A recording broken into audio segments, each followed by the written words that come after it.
To Witcher 3, most of the team switched actually over to help out with Witcher 3 at some point, right? And then it was in sort of 2016 after Blood and Wine when the entire team switched back to uh, Cyberpunk. That's when I came on board of the project as well. But Patrick, sorry, is actually one of the very few OG Cyberpunk developers that's been with us since 2012, and that's why I think. Uh, God, what was the biggest hurdle? I think the biggest hurdle was just production. Trying to figure out how expensive, like how much it was going to take to get the game done, and how to make it get done, and how to work all that out. That's an ongoing problem with any project of this size. And certainly, it wasn't planned that we'd have to pull everybody over to work on Witcher 3 as well. So, that was something.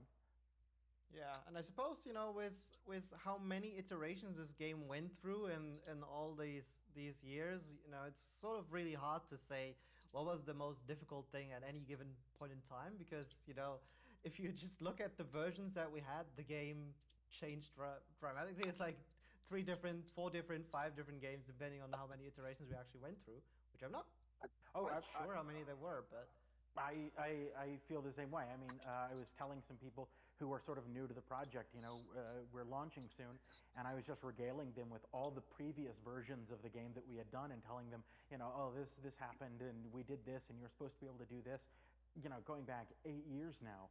So there's a lot to talk about. All right, let's go on to the next question. What's the process of creating quests? Also, looking at Cyberpunk 2020, what was the process behind choosing what to keep, what not, and what to change? For example, bozos were a big deal back in that game, but they are nowhere to be seen in 2077, apparently.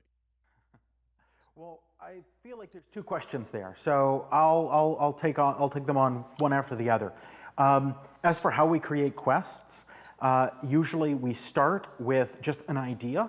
That idea can be a cool scene, a cool character, some twist that happens in the story, something like that. We turn that into like a paragraph description, and then the quest designer figures out how to turn that into something that the player can actually play with gameplay chunks and proper pacing and story bits and all of that.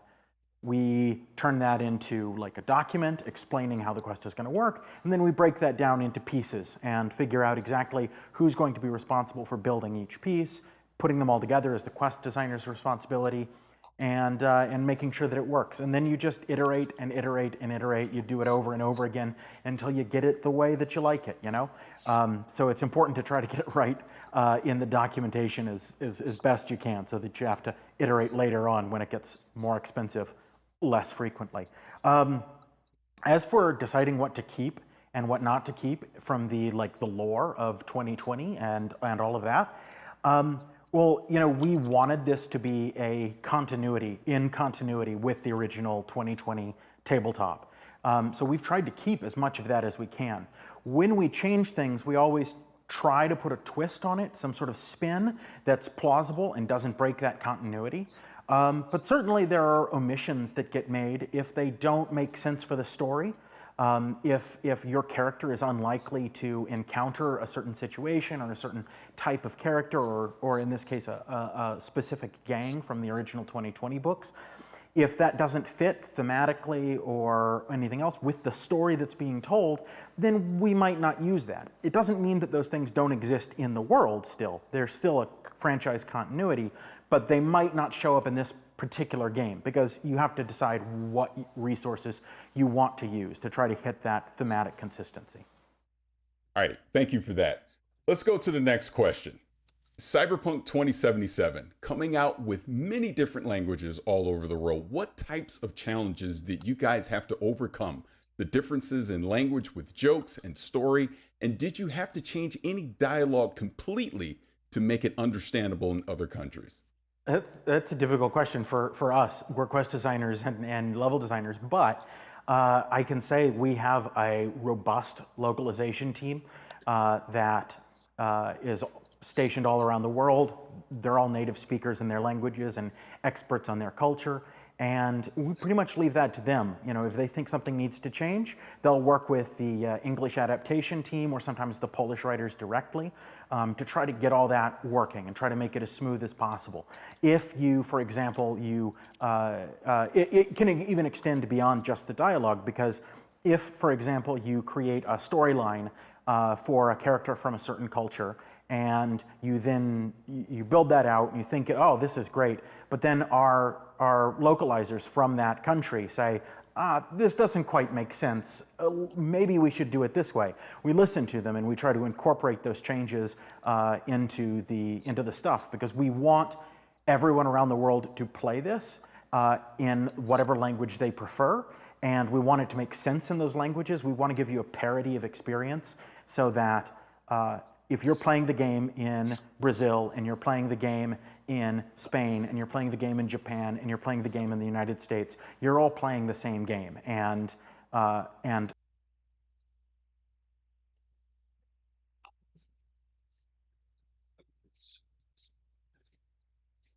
money on your localization team.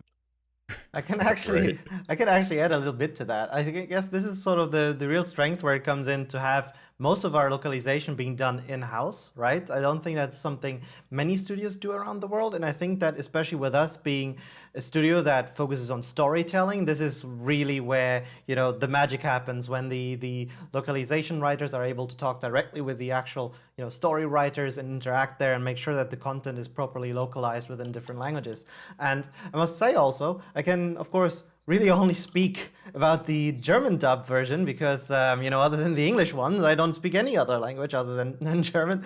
But one of the beautiful things that I've noticed is that the individual teams working on their respective languages, they're putting a lot of extra love and effort into their languages. And having played both versions, it's really cool to see that there's moments where I find personally that the German version actually works a bit better because the joke is different, right? It translates a bit different. Maybe the voice cast I find better for that character. And then there's versions where I think the English version is better, right?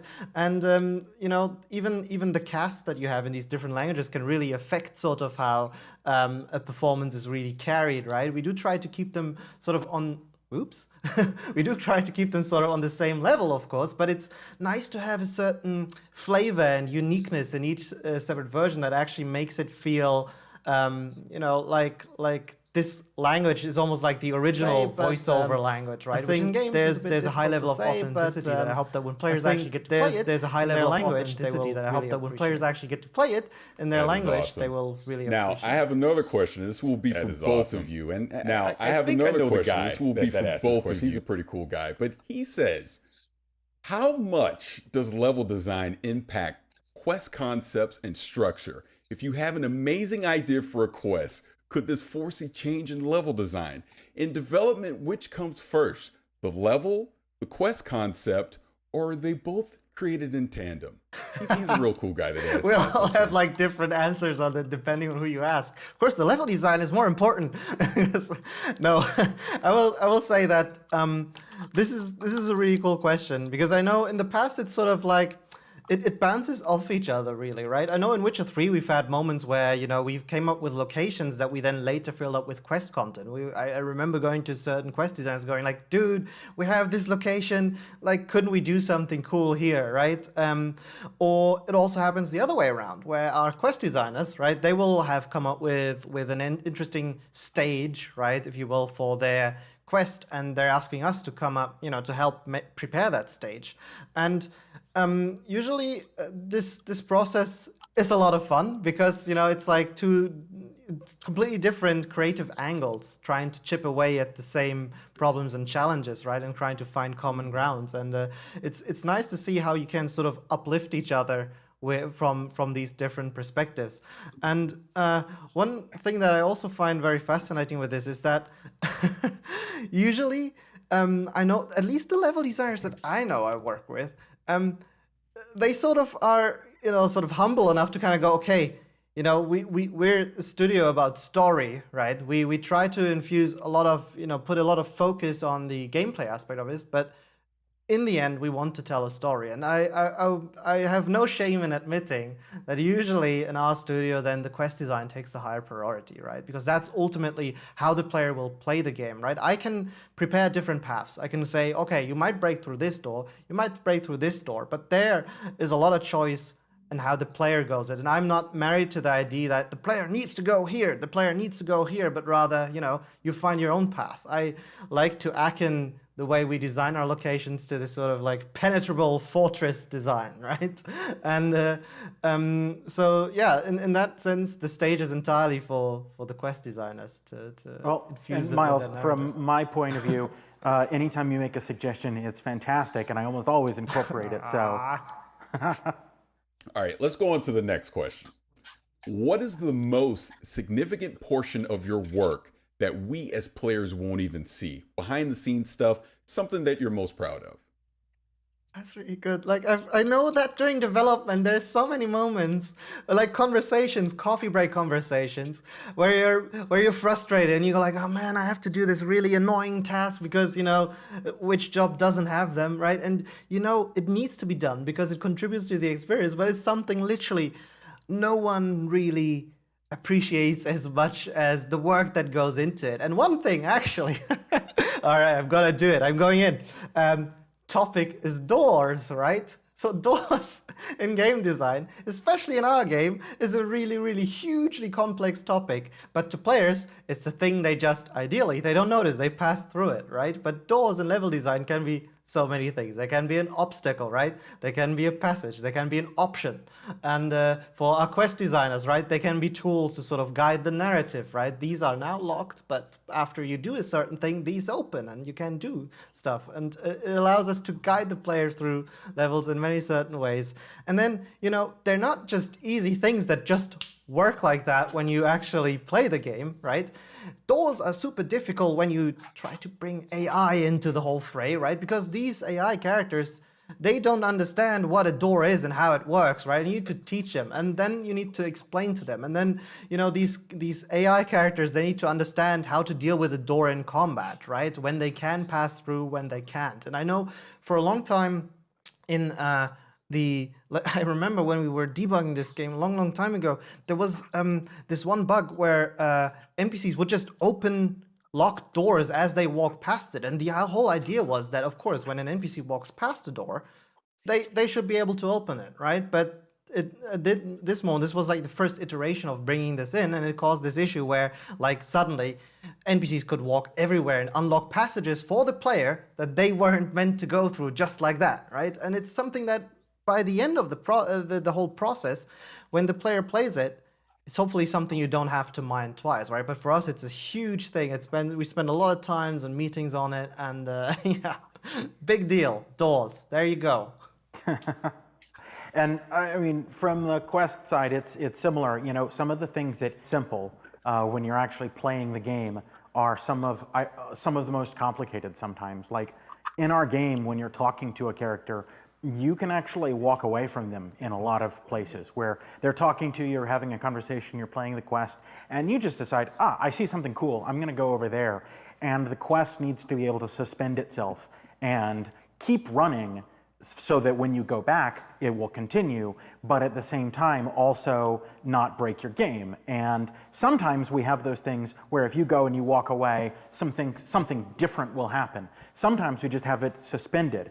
Either way, the vast majority of players won't see that in any of the specific sequences, but we have to build them each time so that you can do exactly that. And it's really, really complicated, and very few people are ever going to see it. And yeah, I mean, I think I'm proud of the stuff that Quest Design and the cinematics team have done to make that system work.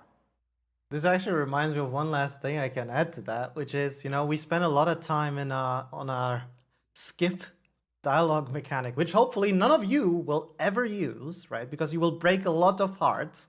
But, in a game where you can move freely as you talk, right, in most of the conversations, and everything happens in real time around you, how do you skip a dialogue?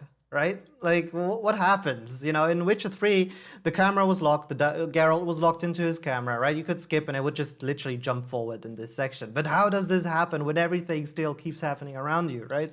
And we were thinking about a lot of things, fade in, fade out, and then it just pop forward. And ultimately, we decided to do something much, much more elaborate, right? Which is allowing the player to literally, the time goes fast forward, right? And people who skip it, they might go, that's cool, once they do it first time, but then they, will press the button and just kind of forget about it. But that's also something that took us a long, long time to figure out and to get right, only to implement a feature that I know none of you will ever use.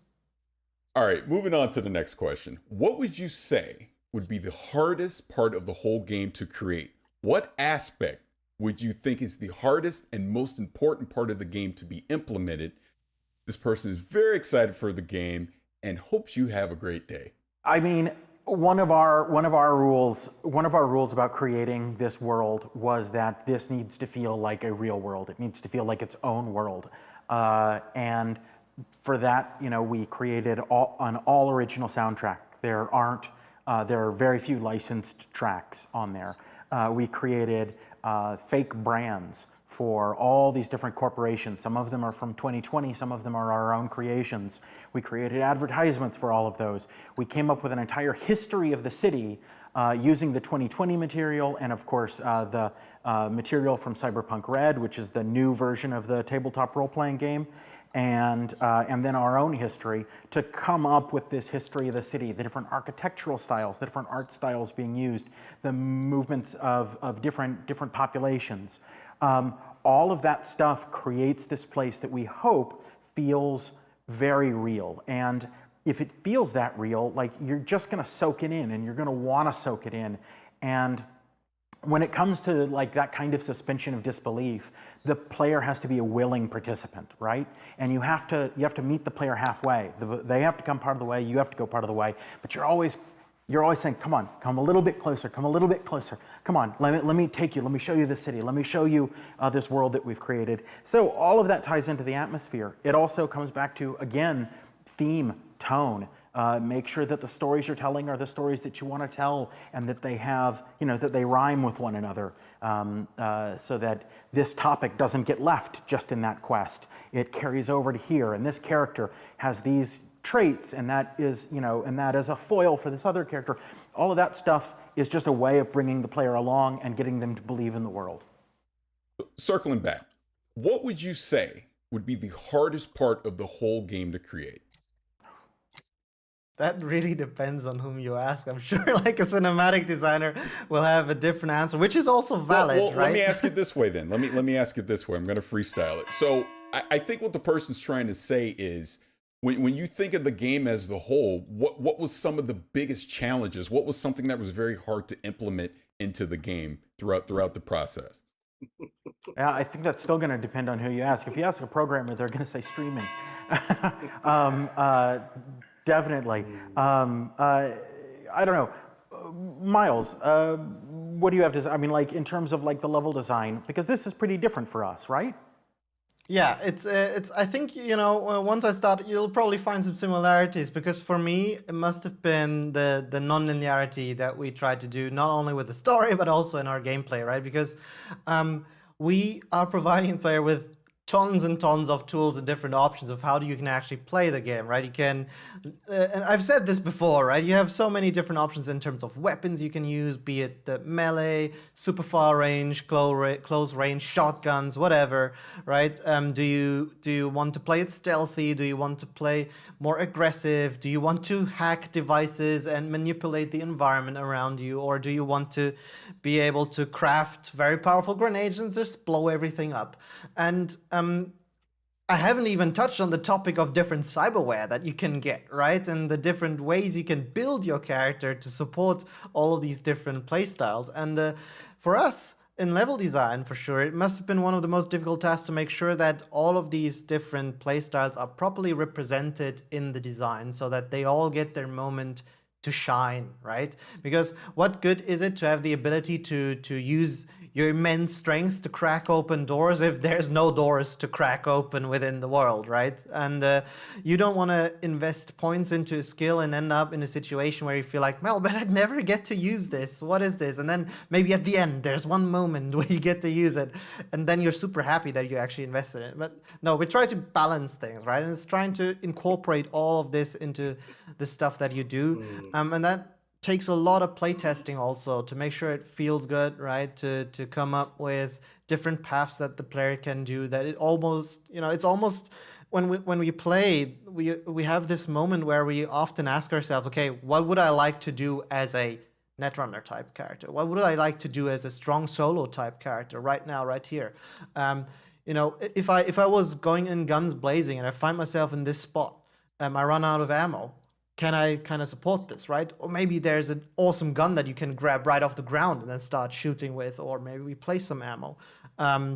Maybe we need to add more hackable devices in a specific area that you can use to, I don't know, manipulate enemies into being distracted or blow them up when they get too close at something. And all of this becomes specifically complex and difficult when you consider that we also have a story that we want to tell, right? Because in by itself, making a sandbox location is not super mega difficult. It is a challenging task, but it becomes like 11 out of 10 difficult when you consider that there's certain story beats that you have, right? And non-linearity in my level design might break the flow of a quest, right? Where it's maybe supposed to be much more straightforward conversation or in certain scenarios. And God knows, we've had situations where, I came in all excited and I'm like, Patrick, I have this, look what my level can do. And he's like, yeah, but you just broke my quest here. And like, this is not, working anymore. And I'm like, oh God.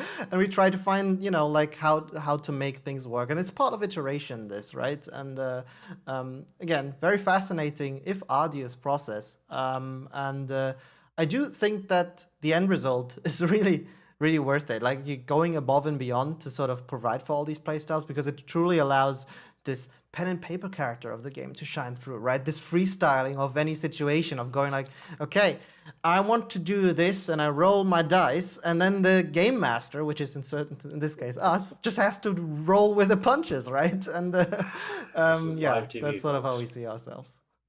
Now, moving along to the next question. This is a kind of fun one. So this person is saying they're mostly fascinated by how the team developed all these new systems by stepping into such a new genre. The sound of distant gunfire, projectile-based combat, driving systems. These were all designed from the ground up, correct? Yes, for this game, yeah. That's that comes with us using our own tech for the most part, right? We have our own engine. So everything, not all, we do is in-house, right? Which comes with its perks, but also disadvantages. However, I don't think making the game the way we actually ended up doing it would have been possible without that. I don't know. I know that our quest tools are really powerful. I was quite impressed jumping into this, yeah. So, and we do quests. So there goes. Very nice. So along those lines, so this one is more about open worlds. So this person is saying, for open worlds, how do you decide when enough is enough? You can add loot, trash, world marketing, etc. till the end of time. But who makes the call on when to say, all right, that's it, we're done, this is complete? Production and directors. Pretty much. It ends there. But it's, even for us, it's hard to say that. Like, one thing I always thought was pretty insane that we actually edited is that sort of we have this thing we call combat events, which are, I think, our smallest unit of content. They're the equivalent of the wolves roaming the fields in Witcher 3, right? It's just gangers hanging out in the city. And for us, it was important still that when we placed these, which they're literally just waiting for the player to come around and kill them, right? But we didn't ever want to put up this feeling. So what we did is we made really, really sure that we actually always gave them a little thing to do, right? You stumble upon these gang guys and they'll always be doing something. They might just be hanging out, getting drunk, right? They might be trying to break into a vending machine, or they are robbing someone actually, or holding them at gunpoint, right? And it really adds to this feeling and atmosphere of Night City. And we didn't stop there, getting back to the question also, we actually, for these combat events, added at least 3 individual phases that each of these has. So basically, there are different permutations that this combat event can appear in. So you might come across one spot A in the city, right, during the nighttime, and there might be some gang guys just hanging out, 3 or 4 enemies. And they're maybe, robbing someone, right? So you can interfere and get some loot, right? Some experience points, test your new skills, and or cyberware. And then when you come back, at least 2 days later, there'll be enemies at the same spot, but they'll be doing something different, right? And the composition of encounter might be slightly different, right? So there's a slight alteration, right? They'll not be robbing someone, they won't just respawn just like that, but they'll be trying to vandalize. There's a different group of enemies and they'll vandalizing the walls with graffiti or something, right? And these events can also be time dependent. So sometimes they might be available at daytime, sometimes they're at nighttime, and certainly the characteristic of the district, right? How dangerous it is plays a role there. And this kind of causes like a very interesting thing to happen when you explore the world, because things slightly feel different. I don't think, this is one of the things. I don't think most players will really notice this, because how often do you really look at the 3 gang guys hanging out that you kill, and how high is the chance that you remember what they were doing when you came back 3 days later, right, and kill them again? But I think subconsciously there's something the player notices, like a variety, right? Like, there's something different. It just helps make this city feel more alive. And this generally one of our approaches is when doing these things, when we go into ridiculous detail with some things that we do, we sort of think that the sum of things comes from the many, many, many, many small things that we add, right? And they contribute to the larger picture of making this believable world that feels alive, that you can get lost in. And these are the little tricks and things where we go above and beyond to sort of make that happen. When it comes to those small things, there's something magic about small things, which is, so there's an adage that I heard from a comedy writer that said this back in the 90s. He said, don't ever fail to tell a joke, because not enough people will get it. Because the fewer people that get that joke, the funnier it will be for those people. And I think it's the same for that kind of content, where if you create something that's very, very small and very few people see it, it becomes special for them. And then when they tell their friends and they say, hey, I was at this place in Watson, and I was walking around the corner, and I saw this thing, and then this other thing happened, and so on. And you tell people about those things, and they didn't see those things, it becomes your thing. And those are the things that you hold on to and you remember about a game, more than the overall, like, you tell the story, and you remember the story, and you remember that, but you remember that the same as everybody else. And I mean, this goes to the heart of RPGs, and what makes RPGs and choice and consequence games special is that by playing it, it becomes yours. And yeah, and it's great to make. It's really great to make. It's just, complex. Yeah, producers have to tell you when to stop, because we could go on forever. So yeah. Right. Now, let's take it back to when the first trailer came out. So 7 years ago, you had the first trailer, and you had this clear idea of what the game would look like, I guess. But how much has that idea or view changed with time? Oh, God. Wow. Fun fact, by the way, I started at CD Projekt Red literally a day before that trailer launched. Oh wow. Yeah, and I was joining and going like, why is everyone so tense? What's going on, right? It was also, I guess, when we were doing our first previews of Witcher 3, which wasn't announced back then, you know. So, but Patrick, since you've been like one of the OGs, you would probably know better than I do. We've been making this game for a long time, and one of the things about making video games this big and at this level of production is iteration. And you build stuff, and you build back, and you build stuff, and you build back. And every time you do that, you try to keep the thing that worked before. But you know, this game has been in production for a long time, so there's been a lot of build up and build back. So, you know, how far has this game come? I go back and I look at some of our early demos, and you can definitely see, you know, you can see the skeleton of what's going to be in there, but all the details change.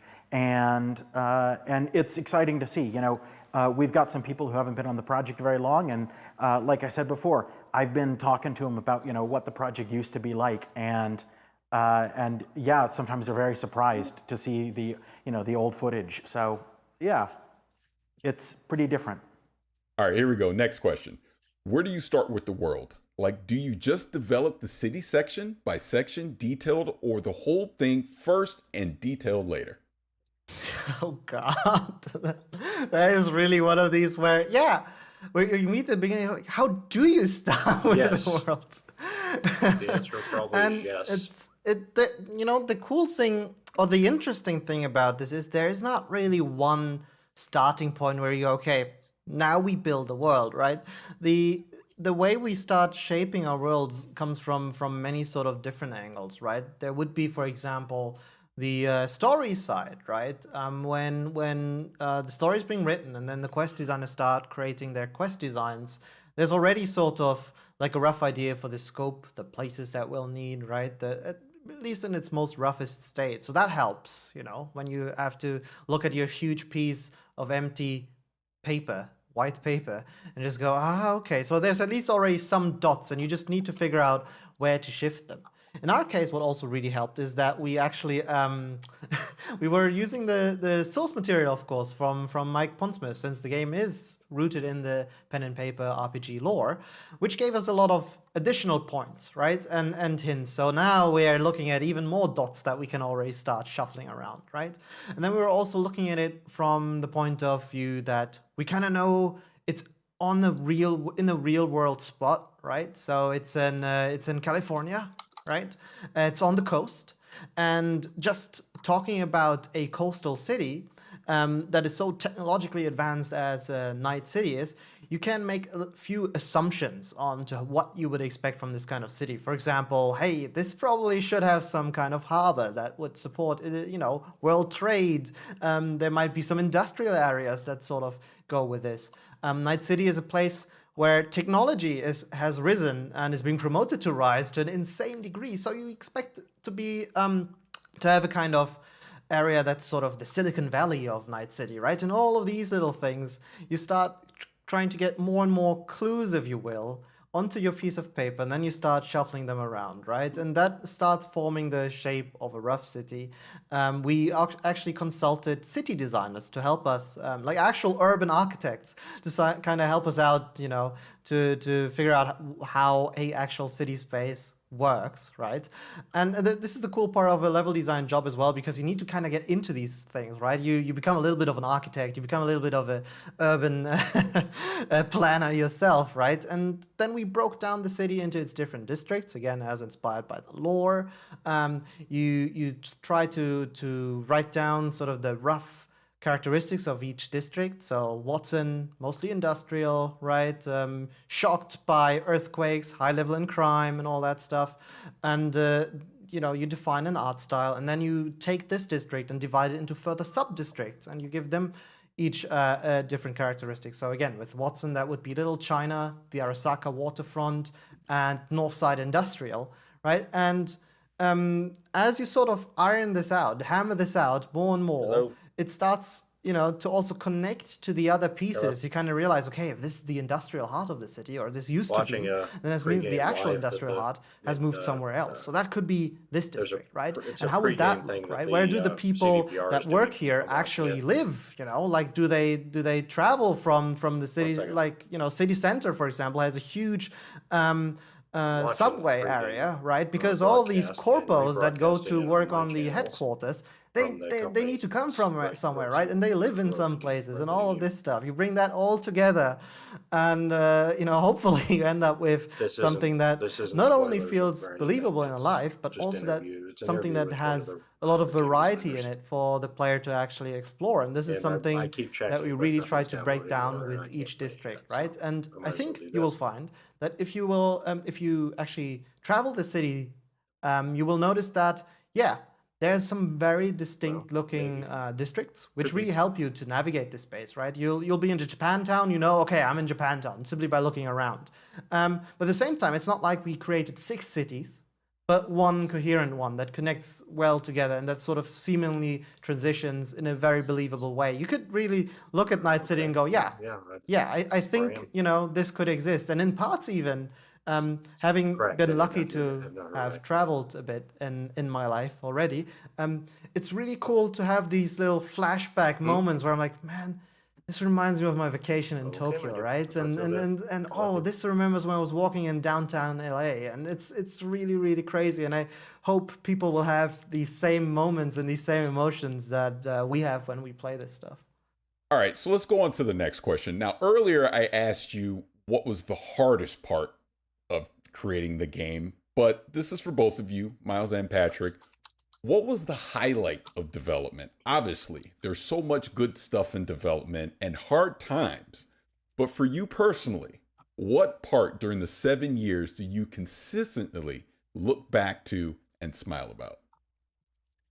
Miles, you want to go first? No, I just spent a lot of time talking. Let me think. Okay, I'll talk then. I have my answer. My answer is actually pretty recent, and maybe that's just recency bias. But for me, once everything really starts to come together and you start to play the game and you're playing it, and I've been in this industry a while and I've worked on games, and one of the things about just working on games is that when you play an unfinished game, it's never fun. It's never fun.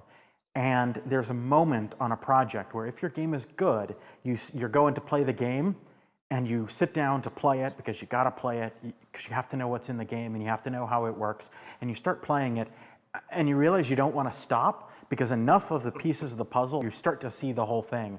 And that moment for me, when that moment hit, it was like, yeah, that was also my favorite moment of Witcher 3, is sitting down to play it and just being like, I want to keep playing. This is really good. This is exactly the kind of game that I want to play, and I helped make it.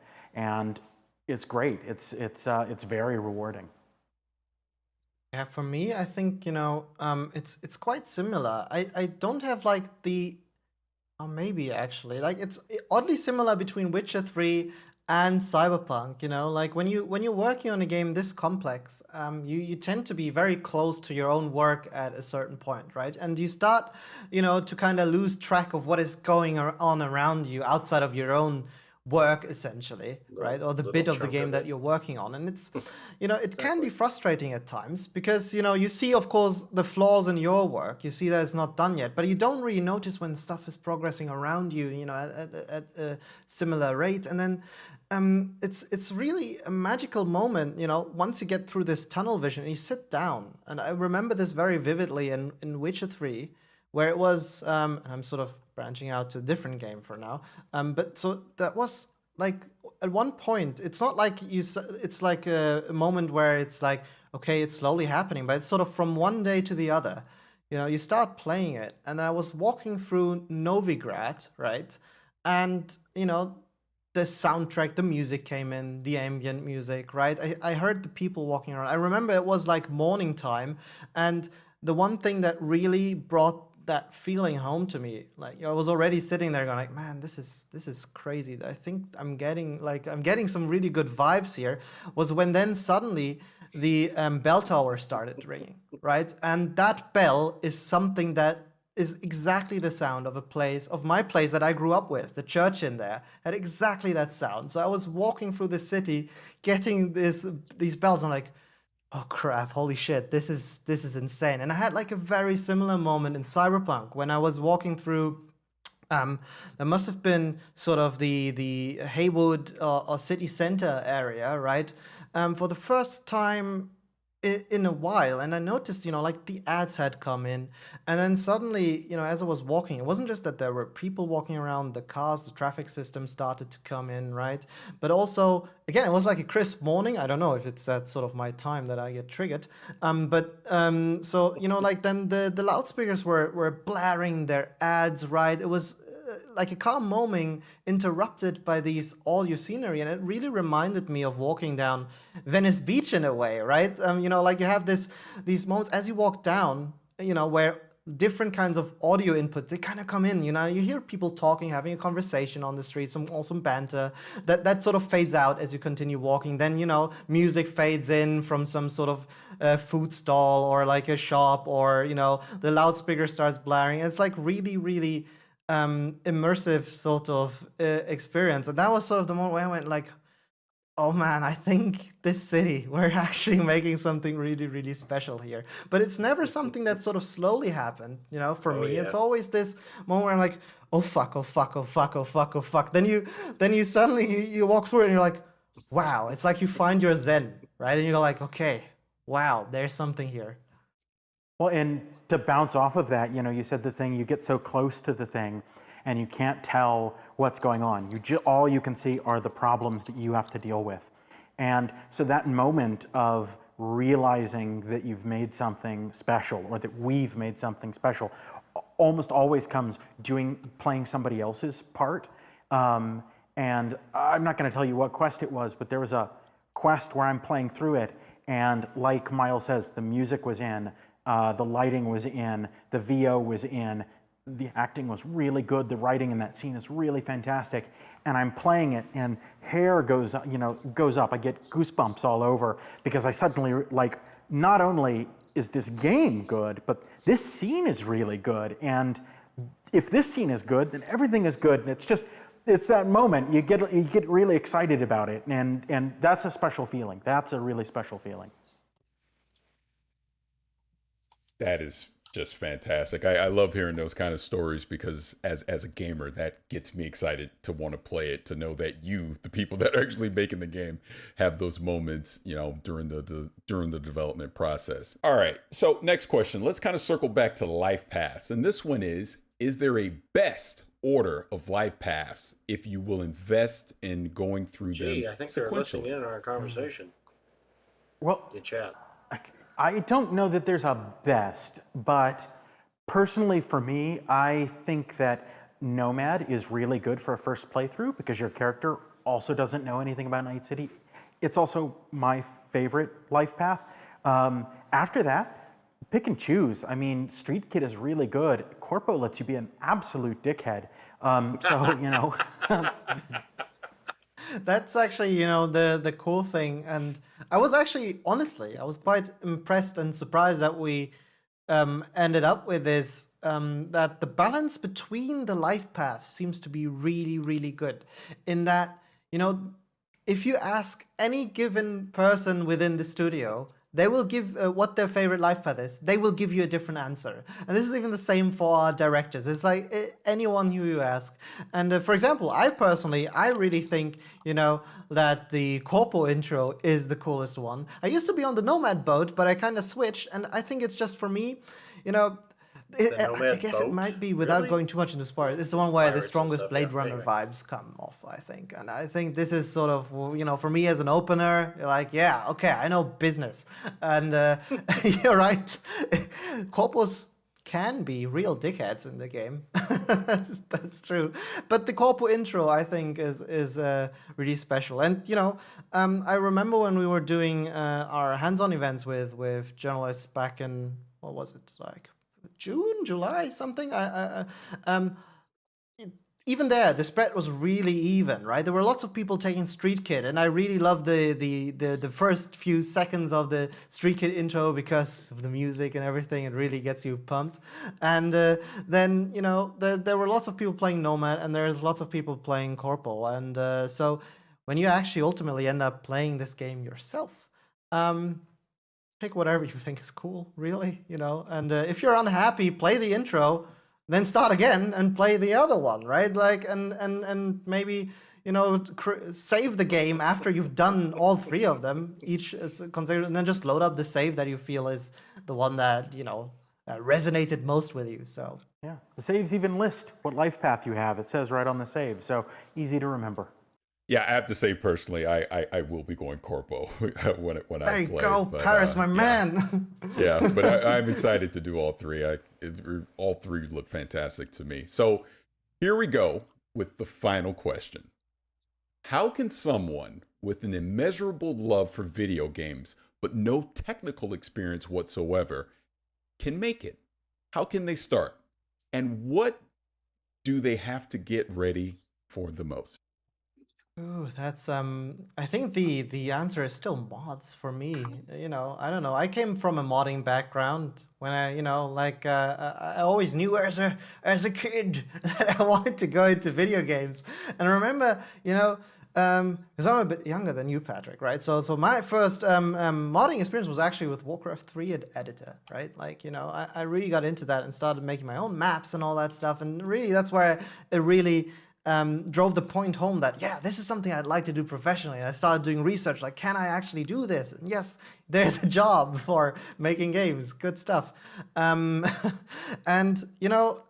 from there on, you start working on different kind of projects. Right now, I had luck that in my studies, I was also able to make some games with my fellow students, right? We did some student projects and all that stuff, but I would count that in the area of modding, right? Just taking an engine and just sort of making stuff, messing around with it, and showing some consistency in your learning and training. And then that's really a good way to, get in on that technical knowledge, I think, of actually making games if you want to become a game designer, right? If you want to become an artist, of course, suppose, drawing and actually messing around with 3D programs can really help you, as long as you show like the attitude and the passion that you really want to get into it.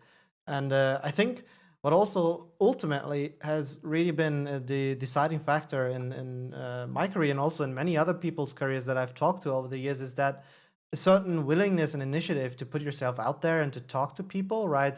So, for example, you might go to a convention where there's other developers. You might start conversations with them. Don't go at them and go, give me a job, but just have a chat, right? And as young as the industry is, it is also still really, really small, even though it doesn't feel like that sometimes, right? But you do meet often across times, right? Like, and it's always cool to know that wait, this person I talked to, he's now working over there, and this person is now working over there, and you can always sort of use that to sort of get your foot into the game. And that's actually get your foot into the game. Good one. And yeah, maybe Patrick, you have a bit of a different view on this. My answer is actually very similar. I also come from a modding background. What I would say is that lack of technical experience isn't a permanent state of being. And nowadays, with so many engines available just for use, just go download one and go to the forums for that thing. Talk about what you want to create, have some idea about what you want to make. Keep things small and manageable to begin with. A lot of people who want to get into the games industry want to make Cyberpunk 2077 right off the bat by themselves, and you're not going to do that. Set your scopes on something that you think you can really get done. Try. If you fail, try again. Maybe rescope. Figure out what you're good at. Figure out what you're bad at. Find people to help you with stuff that you're bad at. You can absolutely make stuff out there, and there's really the only thing holding you back is your own willingness to put in the time and put in the passion, and like Miles said, your willingness to put yourself out there and ask people for help, ask people for advice. But seeing that you've just written this question to us shows that you're willing to put yourself out there. So follow up on that. All right, I want to thank everyone for submitting questions to Miles and Patrick. And Miles and Patrick specifically, I want to thank you guys for answering all these awesome questions. But now I want to turn it back to you. What are the questions you want to ask everyone as we get ready for Cyberpunk 2077? Seeing as we just talked about life paths, it would be interesting to know which life path you will pick for your journey in Night City. Make haste. The decision is an important one. I guess, what are you interested in seeing in the city? You know, it's a pretty big city. We've shown off the districts now. Maybe you have a certain gang that you're most interested in. Let us know. All right, to everyone, thank you so much for doing this developer Q&A, and we will see you in Night City.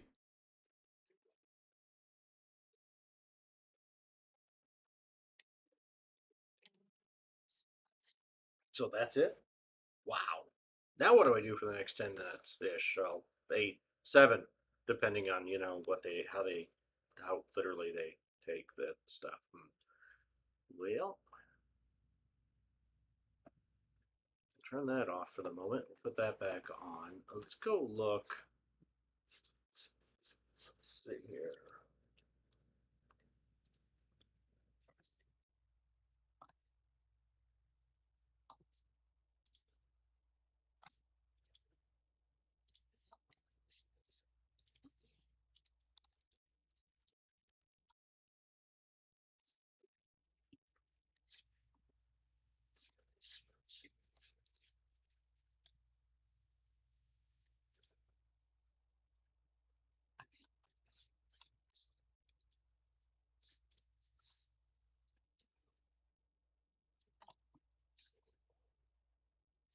There it is. 7.5 minutes, it says.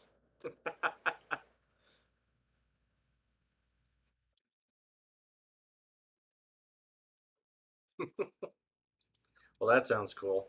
That'll be neat.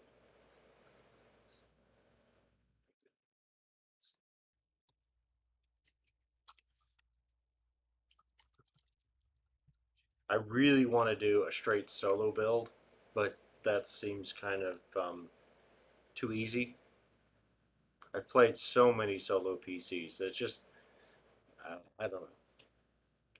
Not to insult anybody that likes to play solos. I love playing the solos, but you know,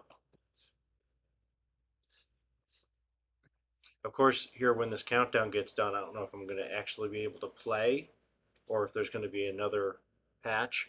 I don't know if the 10 gig one I got earlier down, if that was if that was the day zero, the day one, or if there's going to be another one once the game at launch time, if there's going to be another patch. Well, we'll see.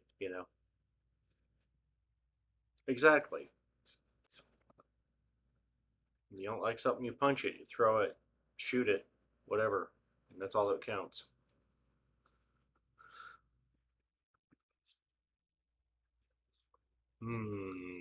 Let's see. We got that. I kind of hate to stop the stream because if I can play immediately, I was just going to go ahead and go straight into the first play, at least, or character building or whatever. I'm not sure, guys. I don't know what those watching think, but I'm not sure if I'll stream all of it because I'm planning to play with the character builder a bit before I actually start the first game. And I don't know how interesting that's going to be for everybody, but we shall see. Of course, we might find out in 5.5 minutes that I've got another 40 gigs to download or something, and it's going to be another hour before I can play.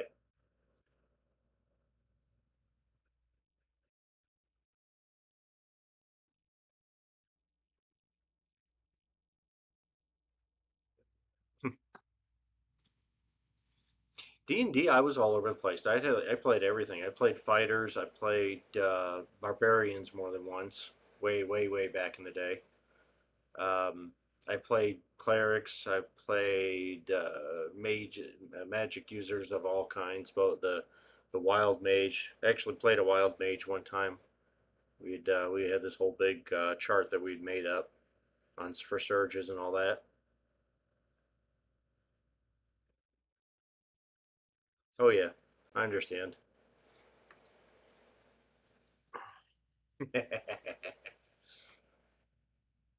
Oh, I had fun with May. We had a group many years back. We had a group that most of us played. We played several different kinds of games. We played Cyberpunk. We played a lot of D&D and some other. We played several other games together.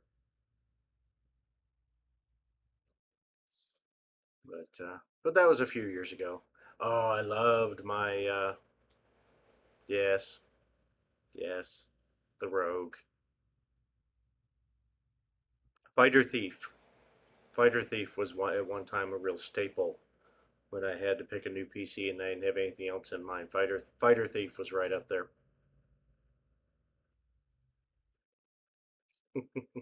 No, my I had a game master at the time that was pretty sticky about a lot of stuff. We didn't try to be too picky about every single little component and stuff. We kind of set as the at levels we went up, we picked a value of spell component, for example, and if it was below a certain value, it just wasn't a big deal that the character would have it. And if it was above a certain value, well, then you had to figure out how to acquire it. But oh, what the hell was it? I'm trying to remember what race it was. Fighter Thief. I used to always build, but I can't remember. It's been more than a few years since I played D&D.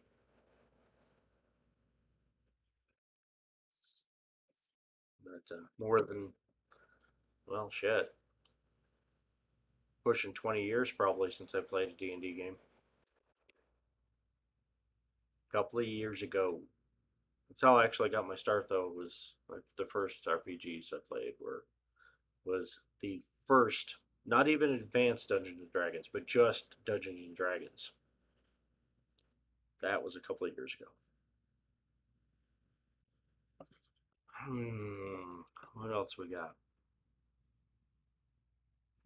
Oh, I should mention, you know, I got to throw that up there for a second because, yeah, you know, go check it out. I got a bunch. They're not exactly necessarily cyberpunk per se, but if you're in a place that requires it, you need them. I've got a whole bunch of new masks and scarf thing face coverings and stuff. And there's actually, where is it? Is that one correct yet? Yeah. These are Black Friday codes, but they're going to work through the end of the year for some damn good discounts over at the shop if anybody's interested. I'll leave those up for just a half a minute or something here.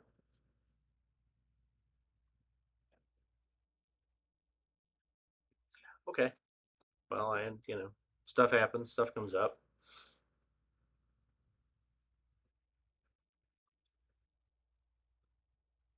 Oh yeah, no kidding. Distraction or concentration checks. Um, I can't remember how we did that.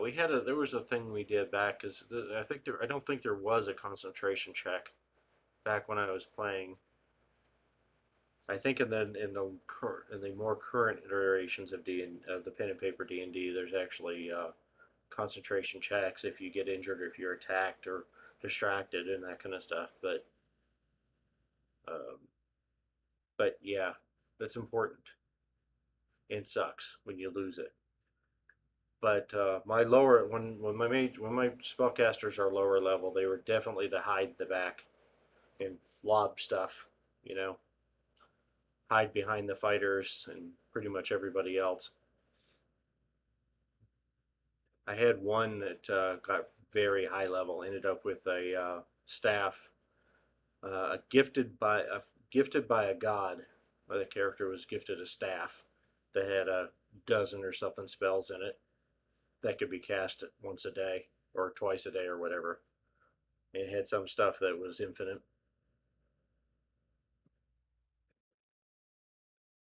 Well, that sucks. Are you talking the my stream or something else? Let's see here.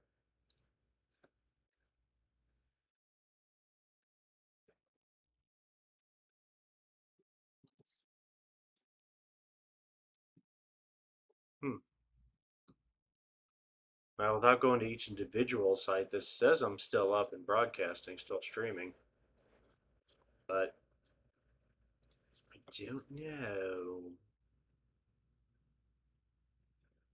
Ah, probably.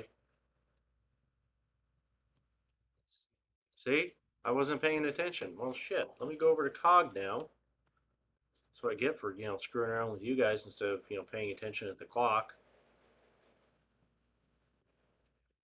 All right, well, let's see what happens. Let me turn off this stuff. Oops, not that one. That one. Damn it.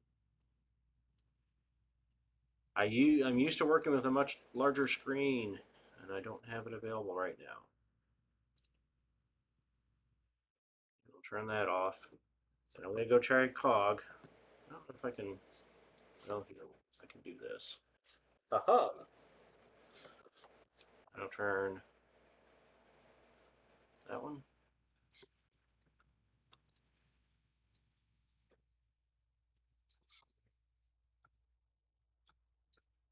Yeah, nobody look at my browser window stuff because it's just not necessary, right? Okay. Well, I got COG. Let's see.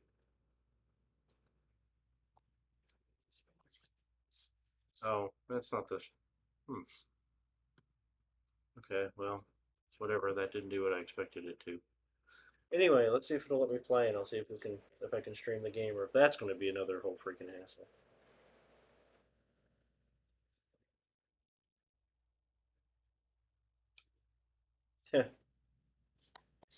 Yeah. Now it says I can't play yet, but it also says that it couldn't sync. Um, let's see if I can do hit that. Okay. Yes. Well. Yeah. I guess there's nothing up there that matters to anybody. Hey, I've got a download now, though. Let's see.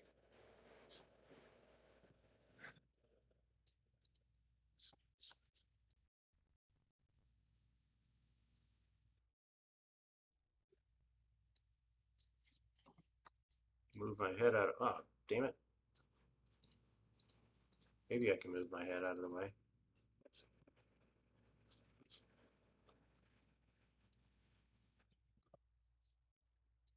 Let's see. Get to the. Just kind of increase the size of the important bits here.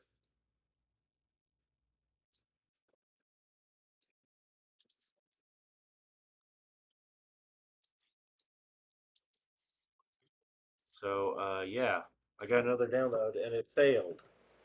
At three, it made it three. I got a 200. Well, that's not even a very big freaking download.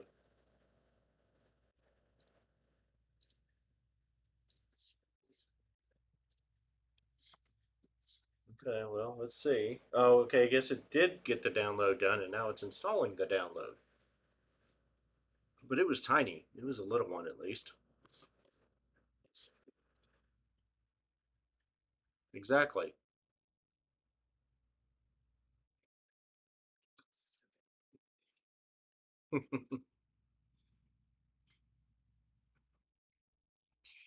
Stringer, that 10 gig patch, I actually, if that's, I assume it's the same one, like 9.7 ish. I was able to download that one earlier today. I was actually at another client's office, and I was able to download that one. So this says installation that it's installing the patch, except that it doesn't really seem to be. So I'm sure there's lots of fun stuff going on. Installation started. Hit the button again. Wonder if it'll let me start the game. Nope. It says go back to sleep, samurai. Nope. It's still showing me the the you're not allowed screen still, which I'm confused about because didn't file list. Yeah, I'm sure it's dying trying to grab updates and stuff.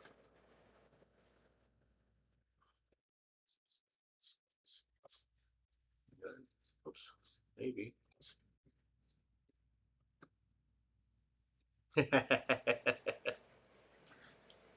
Right. Yeah. Exactly. Well, I think you were involved in that conversation. I don't know. I will see how that goes. I am gonna. At this point, I'm thinking I'm just gonna start. Whenever it lets me start playing, I will just start streaming and we'll, see what happens. I'll have to obviously I'll have to make sure the copyright thing is on so that I don't get any copyright strikes. Except, by the way, if you haven't heard, if anybody watching, if you haven't heard this yet, there was a tweet from CDPR. Apparently, there's two songs or two pieces of copyrighted music of some sort. When you do your first two jumps into the net, that you want to turn your music off for. You don't want to stream those right now. The no copyrighted music switch doesn't disable those two things. So, there's that. But and I was thinking I might have to go find some little clip art or something, of a banana and a taco is what I was thinking to protect the sensibilities of those that would care about such things.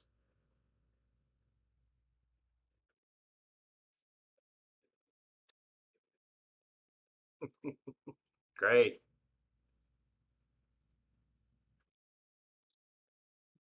Right. No. Well, since it is downloading. Yeah, it's down. Okay, so now it is downloading that at 241. Let me see if I've still got. Oops. That's not what I wanted to do. Take that off of that screen. This is what happens when you're not on your own desk with your own equipment and stuff. I had to borrow a monitor from somebody in this office in order to be able to stream the other part. Well, that's not something you see every day. I'm going to have to bring this back just to show real quick. Um, right there, you'll see the thing says Big Gateway. Yeah, that sucks for them. Sucks for you. Sorry, dude. Um, where is that?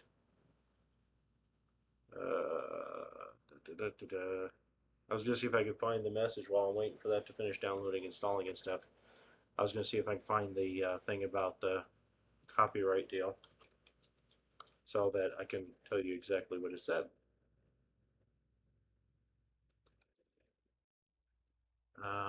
Actually, I'm pretty sure I retweeted it. Um, but you know, maybe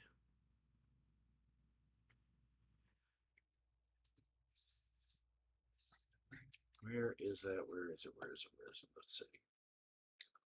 Um, I am not really happy, or I find it annoying to navigate Twitter's homepage. Maybe that's just me, but I do. I find it a bit of a pain in the ass sometimes to navigate Twitter's homepage.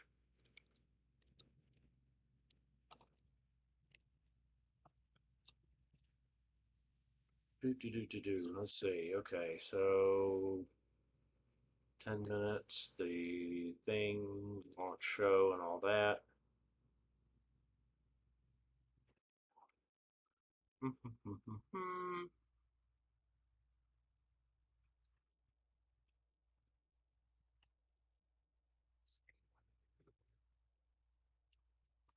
And I says I'm updated, so I will come back to looking for that copyright notice. I'm pretty sure I retweeted it though. If you want to go check. Yeah, it's just I find it freaking annoying to mess with Twitter stuff. So check for updates again because I really rather play a bug-free game. I mean, as much as I want to play the game as soon as I can play it, if there's any patches available, anything that's going to help, I want to download that shit first.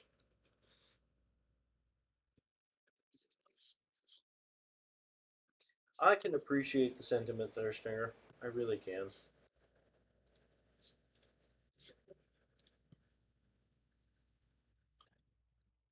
Are you gonna actually let me play? Maybe? Maybe. Holy crap. It might actually be loading the game now. So now the question is, let's see. Okay, so I think it's actually loading the bargain game. Yeah, I want to allow it access to my internet connection. So I'm going to turn off that window. I'm going to move OBS over here. Okay, so I know I'm just streaming that. I'm going to try to flip over. Oh, okay, so that was probably that 241. There is no seizure warning right up front, by the way, for anybody for whom that might be an issue. Good morning, Night City! Yesterday's body count lottery rounded out to a solid and Dude, it's sturdy playing an 30. intro for the game. And out of The game is Haywood. starting. Thanks to unabated game gotta figure out how to wars, stream it, one though. officer down, so I guess you're all screwed, because the NCPD will not let that go. Got another blackout in Santo Domingo. Net runners are at it again, poking holes in the power grid. While over in Westbrook, trauma my stream teams resolution is scraping getting toasted a cyber bit. psycho victims off the pavement. And in Pacifica, well, Pacifica is still Pacifica.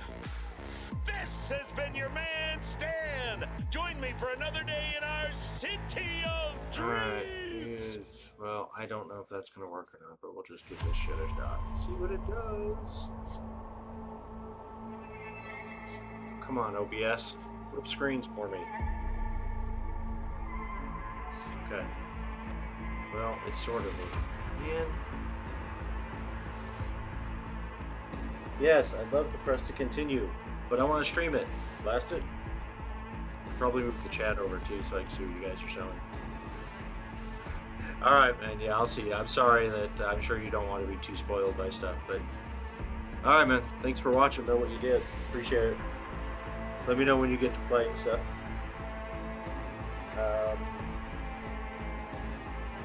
Alright, guys. I am really trying to make this thing stream the...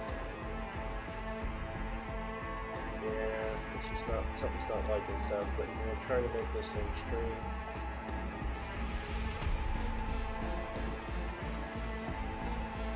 Streaming the game, I'm trying.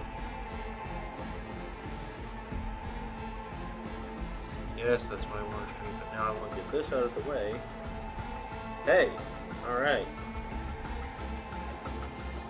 So guys, you should be able to see how this works, and if my machine decides to die or what. But you should be seeing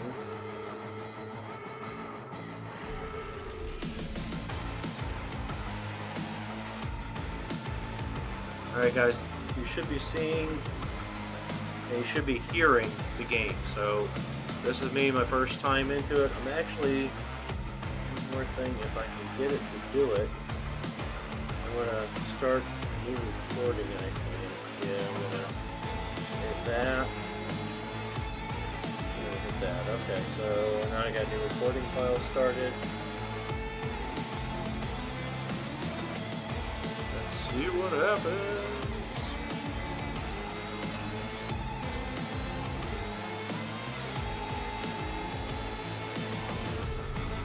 Alright.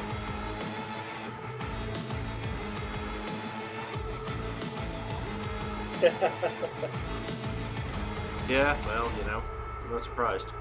Alright.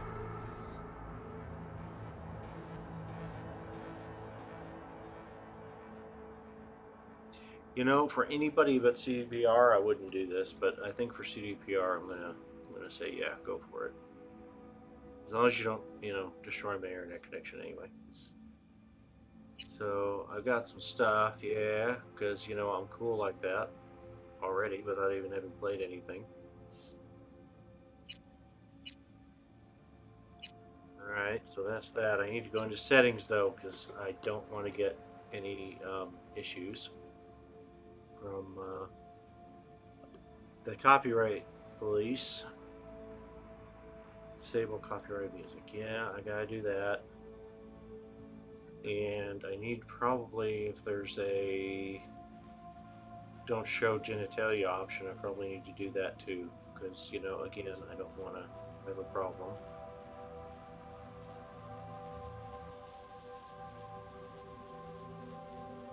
Yeah, I'm using headphones. Okay, well, we'll have to come back and mess with the volumes, I'm sure, as we go, but for the moment, I'm going to leave that alone. I don't have a controller. Damn it. I don't have a controller. I have a keyboard. I am a PC gamer that, doesn't have a controller. So we'll see how that works.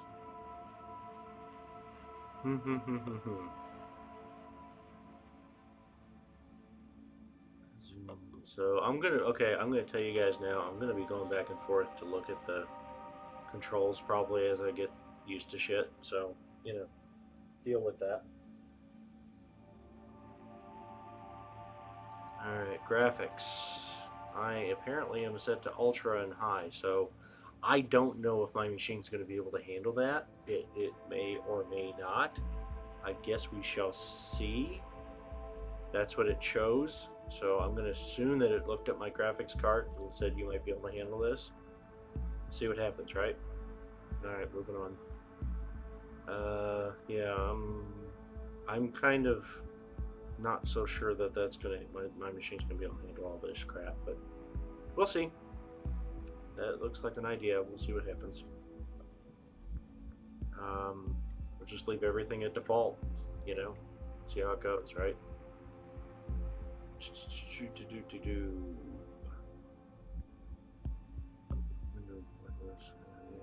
Yeah, it's not okay. Yeah, see, 4K, kick ass. Let's language. Yes, only I am multilingual illiterate. See, I can not read and write in multiple languages. There are many languages that I can't read and write in, so that makes me multilingual illiterate. Colorblind, no.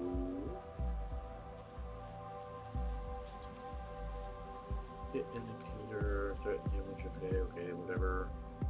Crowds on the mini map. Well, I'm not sure what that is. I can take a wild ass guess. Of course, I think I'm going to turn it on for the moment. In general, I tend to prefer to have more information available to me than less. And, alright, so fast forward and, okay, well, that's brain dance specific. I would think I'm going to need to deal with that immediately. We'll see, I guess. Move WSAD. Okay, well, that's pretty much standard stuff. Spacebar for jump. I can deal with that. Now, right shift. Sprint is the right shift. Okay, that's fine for now. Crouch is left control. Well, how the hell am I supposed to do that while I'm using my mouse? And it won't let me bind. Apparently, it won't let me bind. No, actually, yeah, we'll just leave it on my left shift control. We'll see what happens. Crouches. Okay. I may have to program some buttons on my mouse as we go. We'll see what happens. First, second, third weapons. 4 is melee. Shoot. And right is, okay, well, quick attack, reload.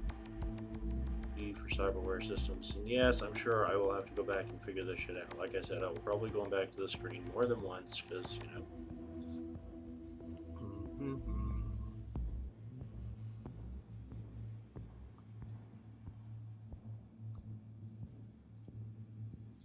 Alright, well, I'll leave that false. Yeah, because I think I may have, I don't know if I changed something up there or not, but we'll see what happens. Alright, whatever. Okay, that's the settings. That's the settings. I didn't see anything in there about...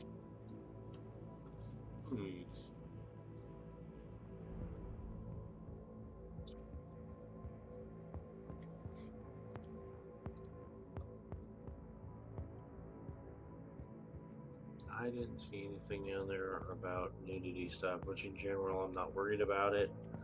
I just don't want to get a ding on one of the many platforms I'm streaming to right now. So 4.2.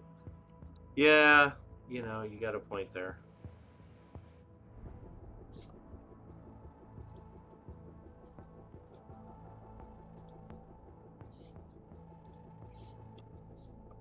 Alright, fine, Stringer. I'll turn it down a little bit and we'll see what happens with that. Turn it down to high. I don't think it's gonna be all handle high either, but you know, we'll just see what happens. Did it save that? Yeah, okay. It saved that. No, I don't want to load a new I want a new game. Alright. Difficulty level. Okay, peoples. Well, I'm gonna say normal for my first run. I don't want to be too easy. I don't want necessarily to be extremely hard.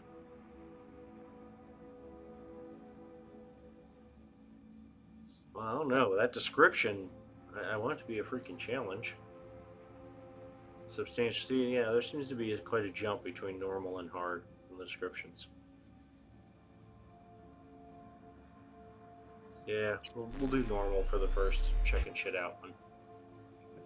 Okay, so Nomad, Street Kid. Let's go through the descriptions, but I know what I'm going to pick. If you've been watching the stream, you already know. Roaming Badlands, looting scrapyards, blah, blah, this stuff.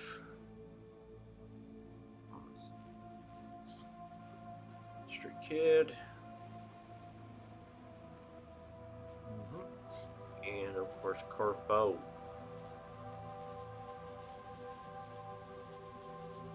Oh. And doing Street Kid for my first one. Oh, see? There we go. That's okay then.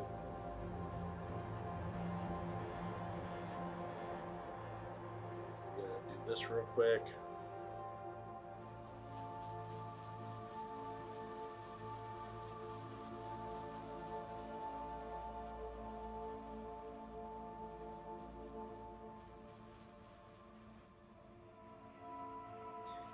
Yeah, just a moment.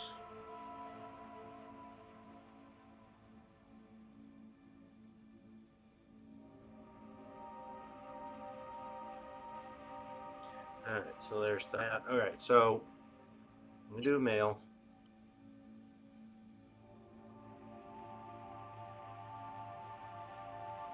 And here we go. So we've got some presets.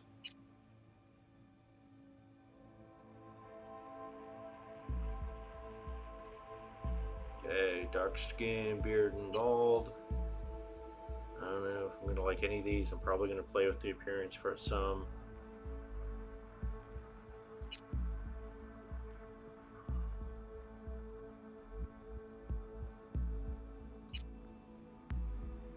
And I guess this is, yeah, random. This is a random generator, which could be fun. Do a few here and see what it comes up with, right? Okay, I don't think so. I actually knew somebody that looked like that one a couple back now. Yeah, I don't think so. Wow, okay.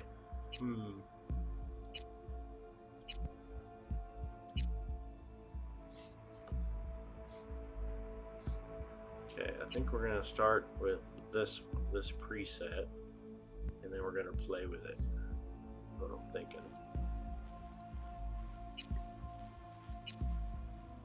Oh man, this mouse is slow. I am gonna have to speed up the mouse movement. This is crazy.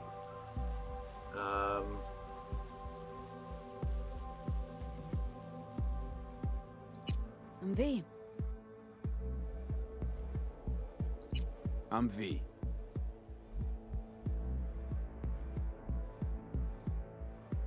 Okay. Skin tone.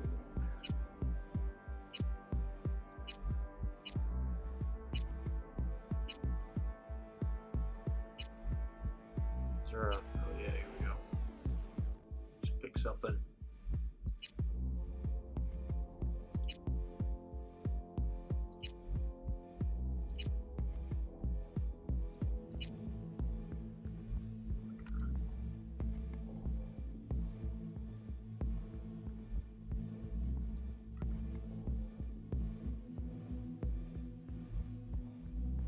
Yeah, you know, I'm probably gonna have to turn the graphics down further because, yeah.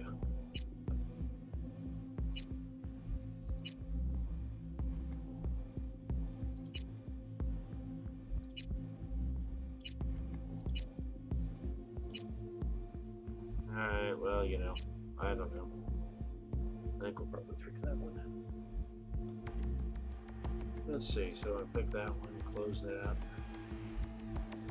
It was skin type. Oh, that was skin tone, and we have skin type. Okay.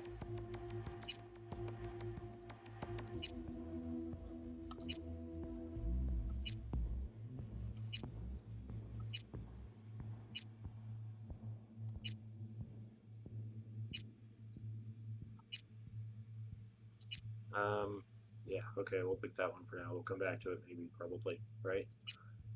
Here. Oh, no. Something, this, that, and the other.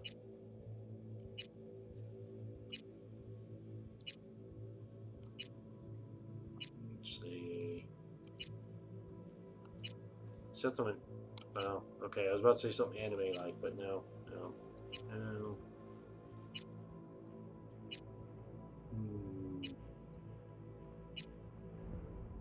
There's some more of the anime-ish type out here, but I think we're gonna go with that one, just because I said so. Alright, here, color. Go something crazy, something out there, something more normal. I'm thinking tech here. Oh, oh. Uh-oh. Okay, there's back. Kind of lost everything there for a moment.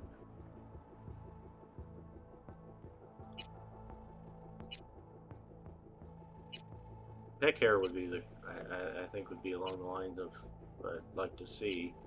I don't know if they'll do something like that at some point, something you can program and, you know, something that'll change on its own, that kind of stuff.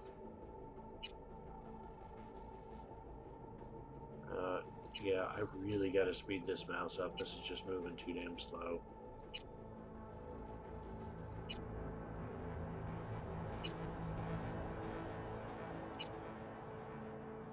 I'm thinking something like that. And I don't know if I can get back to... okay. I don't know if I exit out to go mess with the mouse, if I'm going to lose my settings, so I'm just going to keep it for now. Okay. This is kind of an extreme amount of, you know, control here.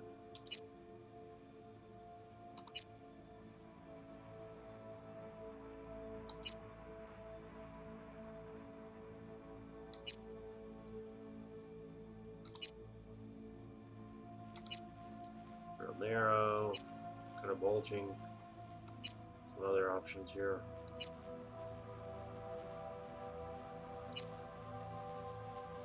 This is just kind of odd to watch it change between. Yeah,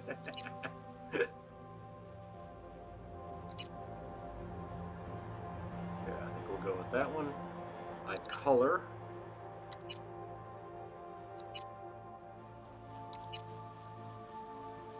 And it's hard to even see. Can we zoom in or what?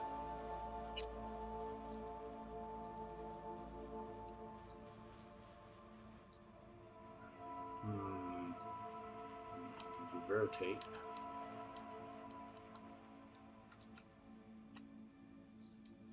Okay. Oh, this one. Well, okay, there's some interesting options here.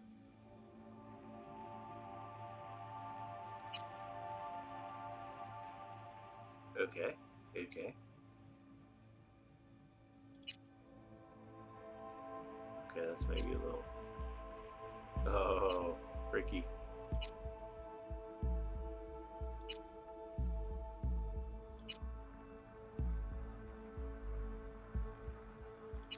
Let's see.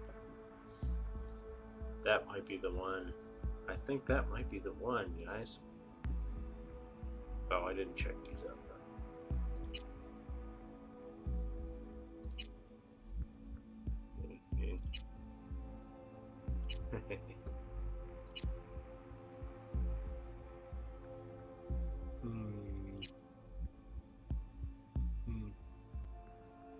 That's kind of neat too, but but I'm thinking, I think we're gonna go with that one. There's eye color. Jeez, nose. Okay, nose. Let's rotate you around a little bit so we can see what we're doing.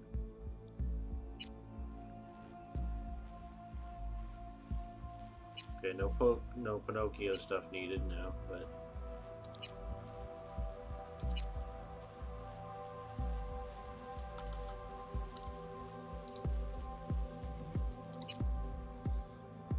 this is just crazy how many options and how they kind of blend between them. It's a little.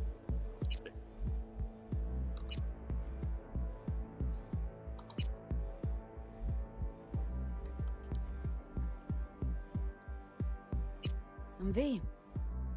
Oh, I'm V. okay, that's not what I meant to do.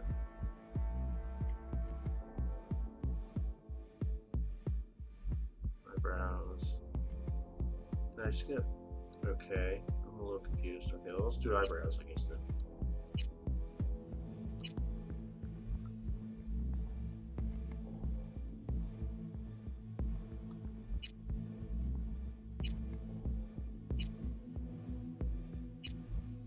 And we changed what we were doing again. Dang it. Alright, let's go back up here to eyebrows. Or lack thereof, apparently.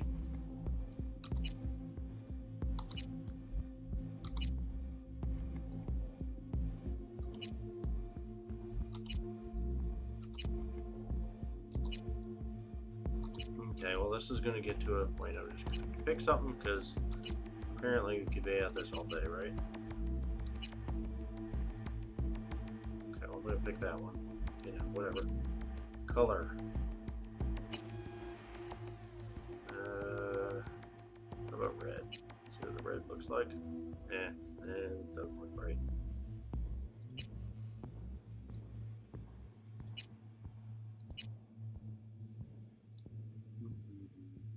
No, we'll just go black. We'll just, that's what it is. Because I would like to get to actually play in the game. As much as the character builder is kind of neat and stuff.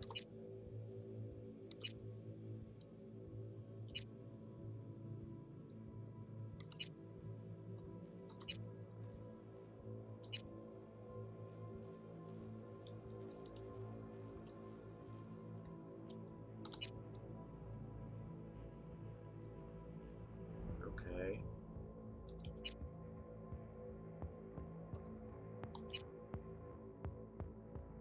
Okay, there. That's good. We'll just do that.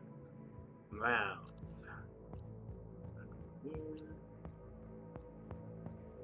Okay.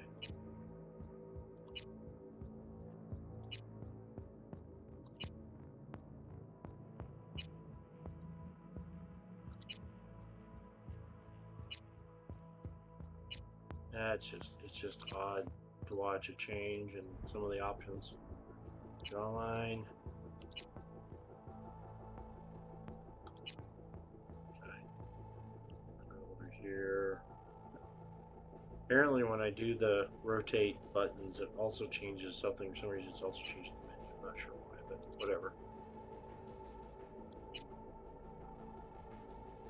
Okay, well, we're just gonna do that one because we'll keep moving on. Ears.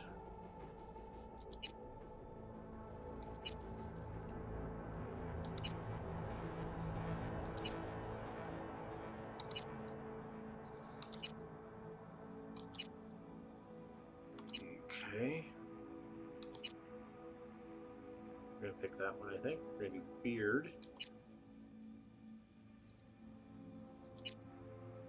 Run back up, let's see.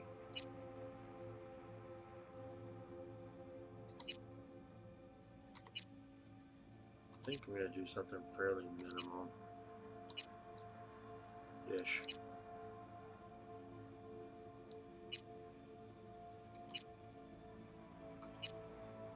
Yeah, I think we're gonna do that. Beard style is not available? Okay. Probably because of the beard that I picked, I'm gonna guess. Beard color apparently is not available. Cyberware. be that. Okay, well, let's see. Cyberware.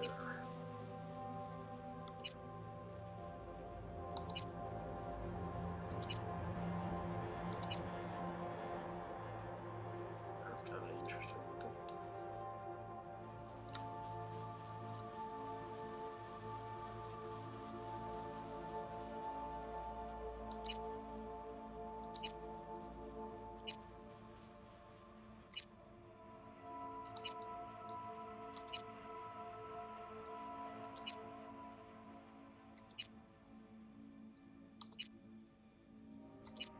Like the one around his eyes best.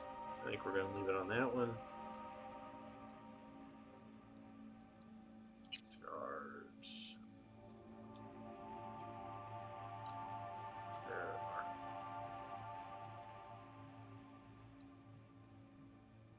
Neutral scars.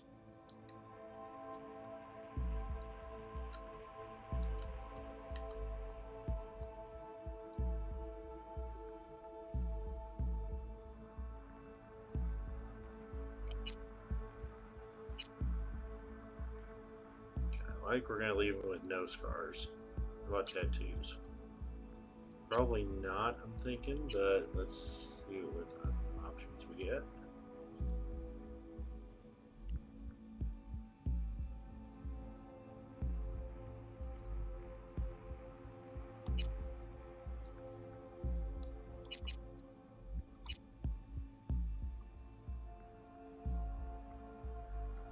I don't know, actually.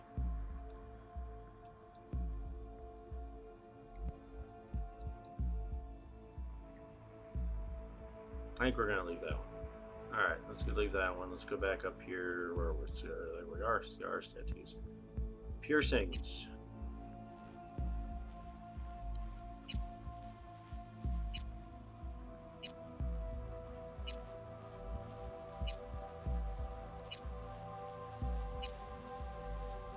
Yeah, actually, I think I'm just gonna no piercings. Teeth.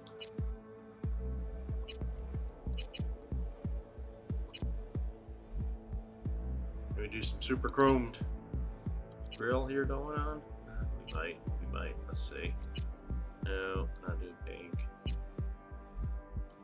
Red or whatever that's supposed to be, but we might do chrome. Yeah, I think we're gonna do chrome. I think we'll do that. Eye makeup. Well, let's see what it looks like. Maybe, maybe not. Probably win. See what it looks like, right?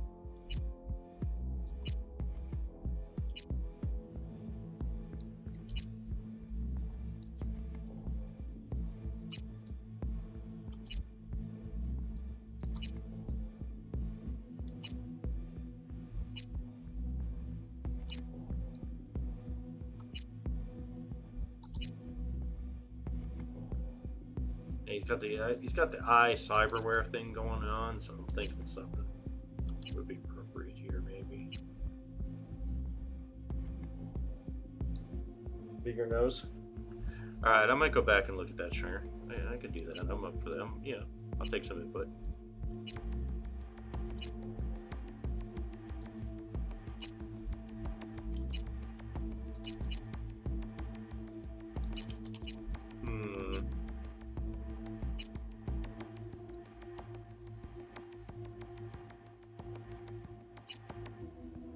I don't know. I'm not sure about that one. Maybe that one. All right, let's go back up and look at the notes. I'm willing to take some input on this, even if you are maybe messing with me.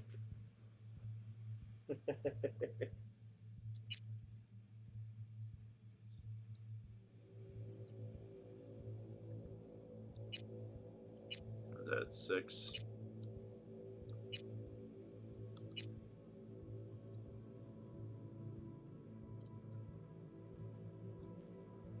All right, we'll give them. I don't know about that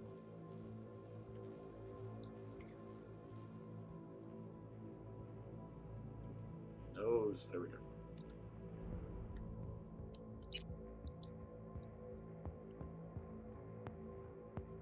That's number 10 nose.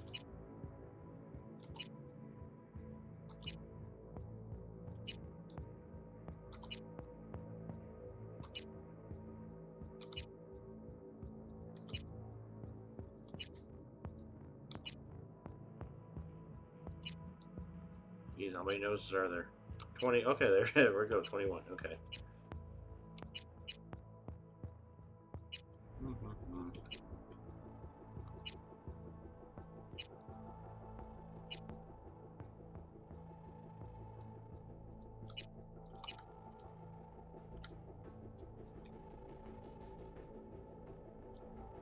Street kid.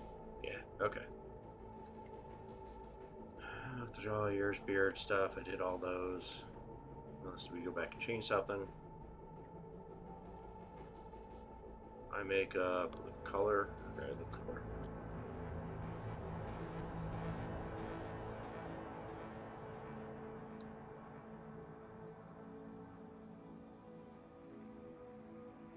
The color.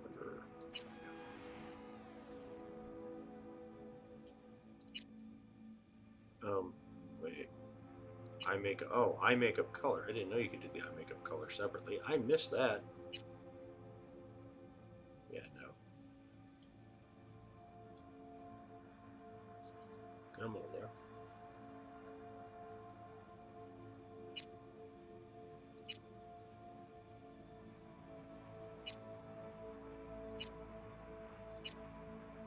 Yeah, I'm going to leave it black, and I'm not sure now. I'm not sure about the makeup. We'll see. I may come back to mess with that a little bit. No, we're not going to do any of that. Well, let's look at it though, right?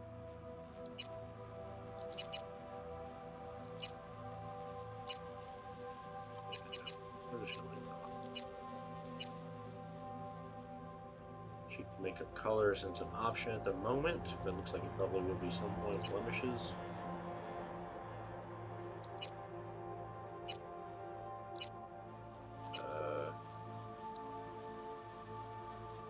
I guess between the beard and stuff, it's hard to see some of this stuff, right?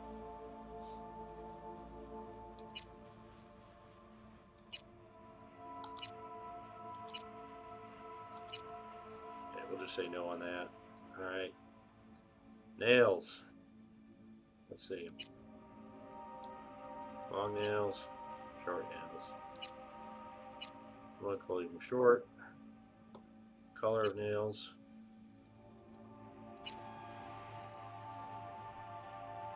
All kinds of fun stuff. We got some patterns going on. Yeah, I think we're just gonna probably, unless we go black.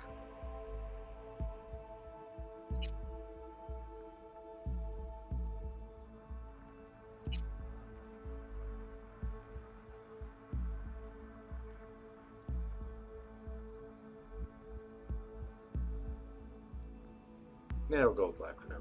Well, I don't know. I'm kind of back and forth on this one, right?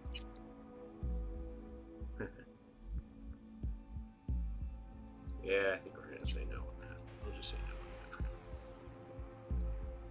now. Seriously? Okay, well, we'll do that. Body tats. Probably not, but maybe we'll see what they got.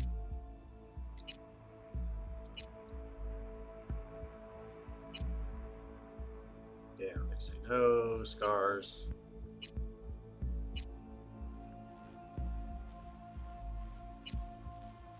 Not gonna be any options here. Leave it off, I think, for now. We're gonna not mess with that, I think. Let's see.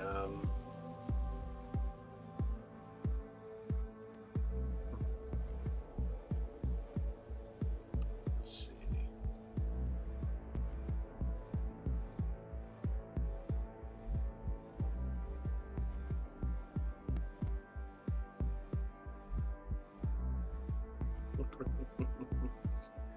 Since we're streaming, we're going to leave that stuff alone. And now we're into the stats.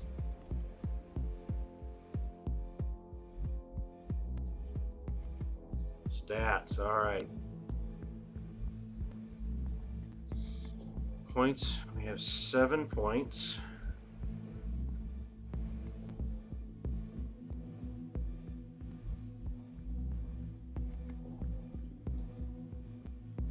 Okay. We start with, okay, so 3 base, and then we decide where we want to put more. I think, as I've discussed, I think this is going to be kind of a tech solo kind of person ability here. The problem is that means that everything is more important. Let's do, if we did say 3 and 2 in tech, 3 in tech. Depends if we want to lean more one way or another too, right? I'd like to put at least 1 in cool. Tech solo. We do 2 in reflexes. And 1 each. It doesn't make him very. He doesn't really stand out at anything when we do it this way, though. Let's see.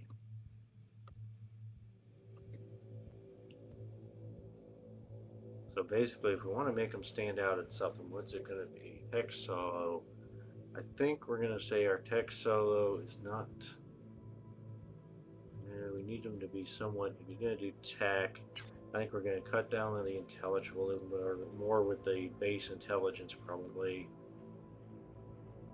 Got a little bit above the base there, so we can make him a little bit bigger body, jack up the reflexes a bit more, make him a little faster, or his. I think. Let's see if we did. So reflexes, tech ability, and body.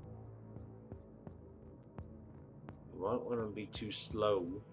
Let's read the descriptions. How about we do that instead of assuming what all this stuff does? Let's look at the descriptions. All right, Stringer.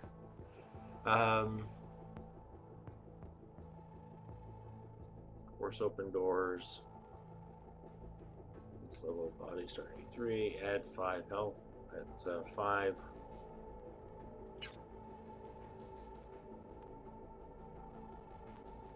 Featuring. Okay. There we go. Okay, 5. 5.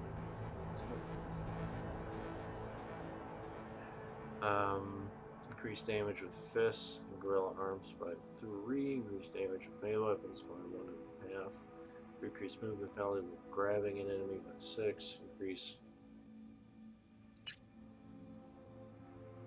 Okay, so apparently that's each. So we'll bring it back down to 3. Nothing. So I guess that's how many you change by for each point you put into it, right? Apparently.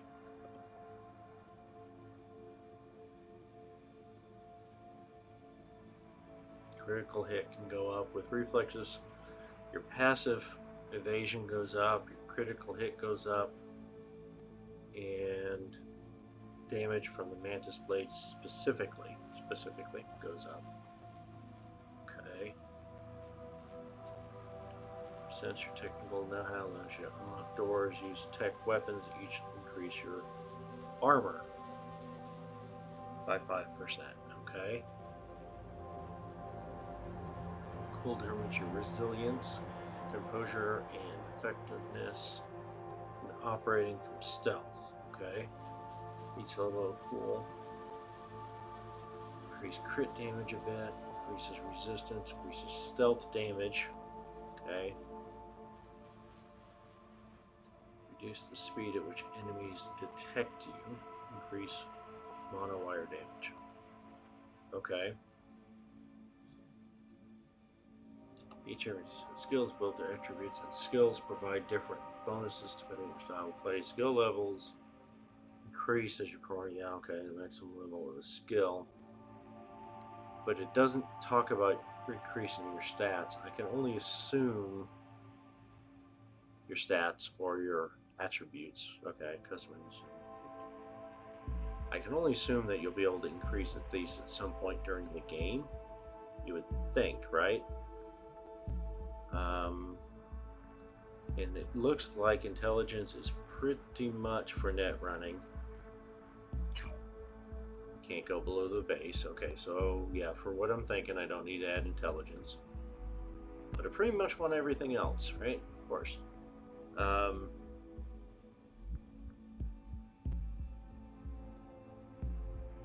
These are all directly related to health. Okay, health, stamina, and stuff. Reflexes, again, increases your avoidance stuff. Get crit a little bit. I think I'm going to go with this. I mean, it's spread out a little bit. It'd be nice if you didn't dual class, so to speak, that you could pick one.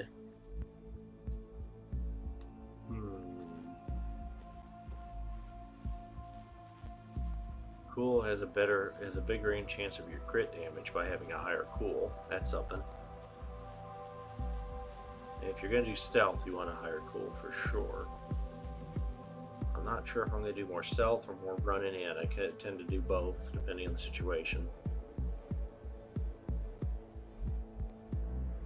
Yeah, this may be spread out a little bit, but I think I'm going to go with this. Move on.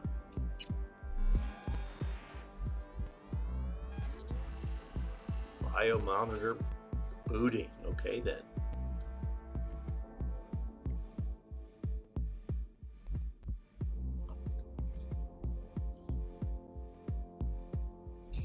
Alright, well, we're going to see how far we get here. I'm going to get at least through all this basic stuff, and I'm going to have to take a break for a bit and end the stream, but I'm going to try to get a little bit further. I'm actually get into the game before we break. Let's see, so that's what I got there. That's what I got. Okay, this is your last chance to say, yes, this is what you're going to be. And here we go.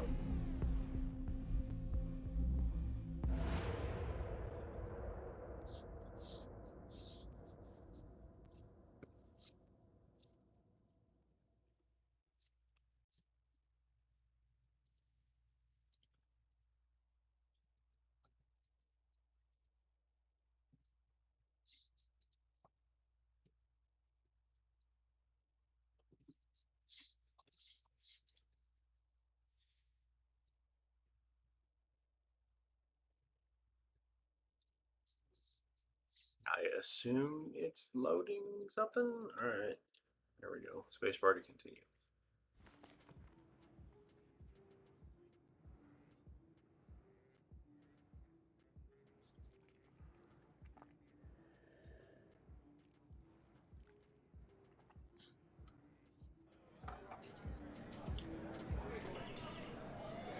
Well, that frame rate sucks, eh?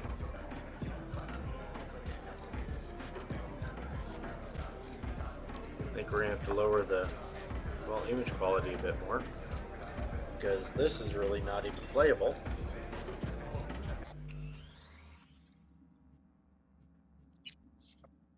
I'm not surprised, right? I figured that's what was gonna have to lower it.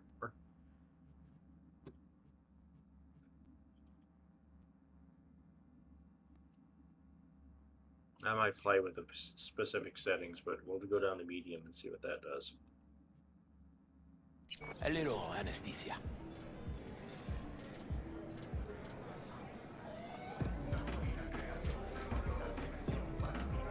And of course, it doesn't help that I'm running streaming software and stuff on this machine as well, right? So, yeah, I may have to move this when I'm doing streaming. I may have to move that to another machine, because this is still kind of crap. Let's bring it down again.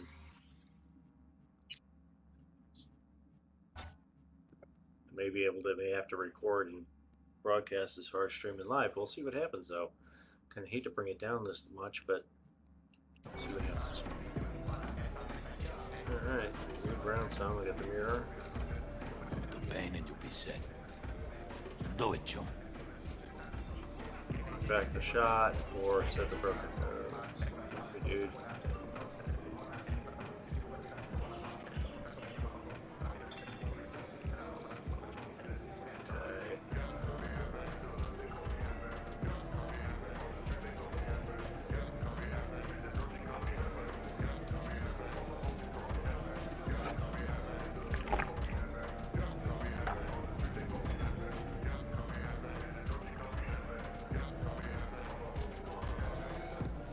Now we'll set the nose.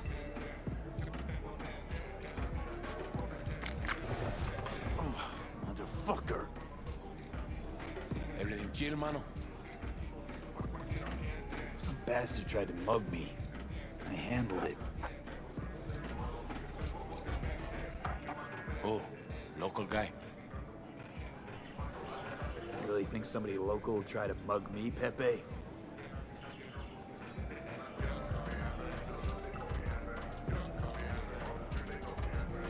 Listen, V. I got a problem. Serious this time.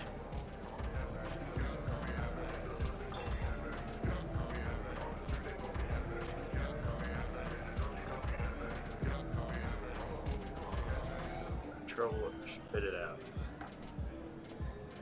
Conversational or just straight to the point, right? That's basically what that was. Find yourself a hole, sounds like. You need help?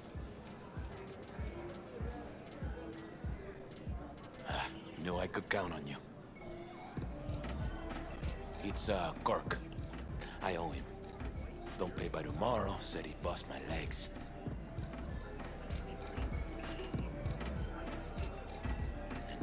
He don't joke about that stuff. Got cartels in his corner. You in it with Kirk? Every man, woman, and rat in Haywood knows he's a fucking shark.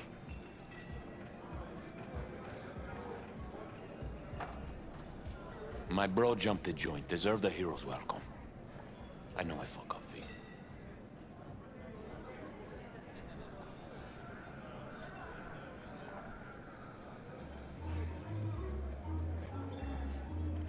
Alright, well, let's see if we can get through this first checking it out encounter, right?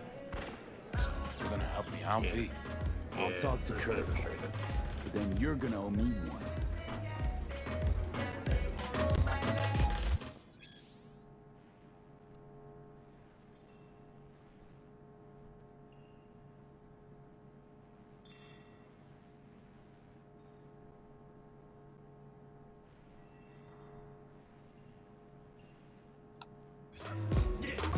He's a good You boy. saved my life, V. Lacks direction. Truly. Demons walk with him. They bear his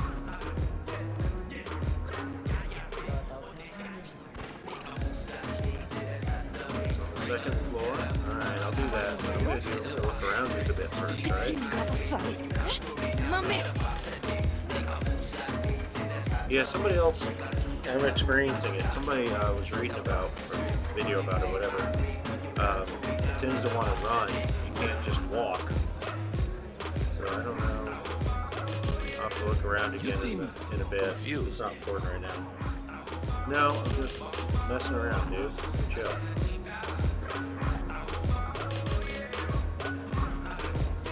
Just checking the place out, right? Just one of those days. Yeah,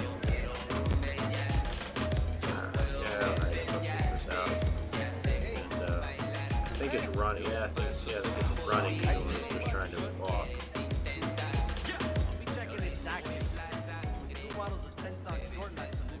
And I really gotta speed up. Oh shit. Let me see if I can speed up this mouse, man. This is mouse acceleration. It's crap. I've got to do something about that.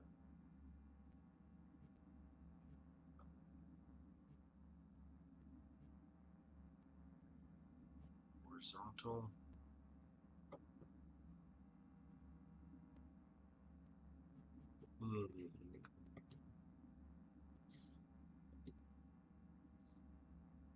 Which one is it going to be to do what I want? I wonder. Let's see if that's better. I was at the That's hospital much, today. much better. Javi's got some broken ribs. Alright. Jesus, the bullet didn't hit any organs. What happened? The police manhunt. They Yeah. were chasing some Like it, people. like in the stuff they talk about, right? Like conversation, there's other stuff going on in the world. Standing, understand? Let's go ahead and go talk to this dude. Alright, So he's got a, Don't deal. Never have. we'll say a heavy. That will be nice. Heavy as in a solo, right? It's flying for a solo. Hey, Kirk. Want to talk? V, been a while. Spin it. What you need?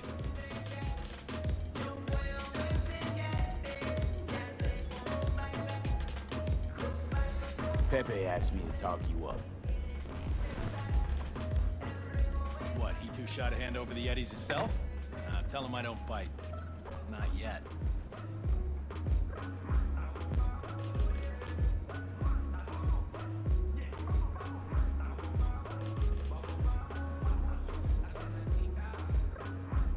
How's your problem?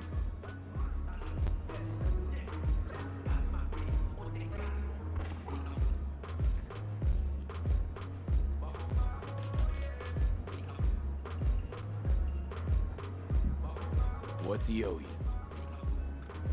Afraid that's client confidentiality. Call it a lot. And leave it at that. A cred shark with business ethics. Sounds too good to be true. Well, Merry fucking Christmas. Okay, so it was a key that I could skip to the next line, but of course, first time checking it out. Alright, well, I tried that, so let's Cut him some slack, try will this. you? He'll pay. Just need some more time.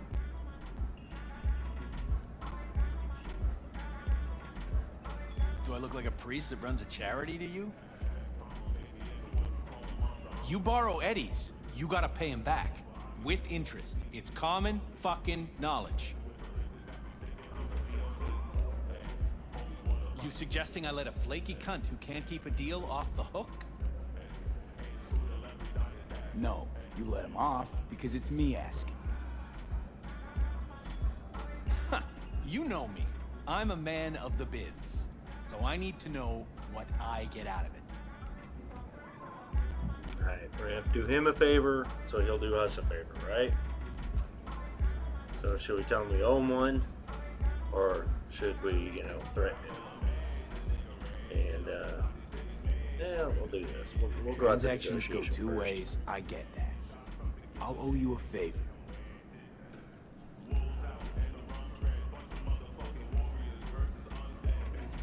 Tempting. Got a Nova idea already. Of course, he's gonna give us a job, right?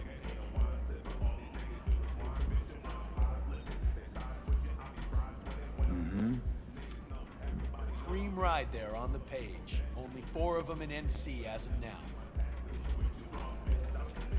1, Rayfield Regional Director. 2, Mayor Ryan. 3, a rental service. Uh-huh, and 4? Number 4 will belong to my client, just as soon as you clep it for me, that is.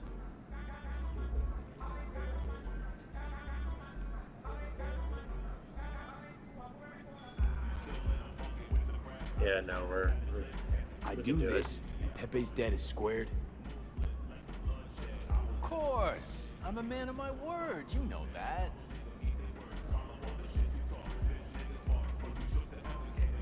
Whole thing's simple. You swipe the Rayfield for me, I clear Pepe's account. Even tossed in a cut for you, I'm such a nice guy. He's such a nice guy. Of course he is. My man Rick works a parking structure by Embers, club where our Rayfield driver likes to kick it. There every Friday night, like clockwork.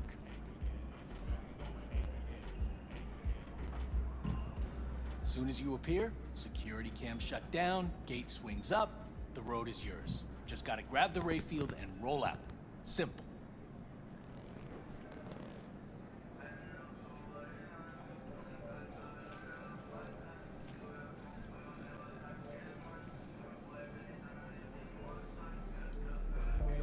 How am I supposed to do this?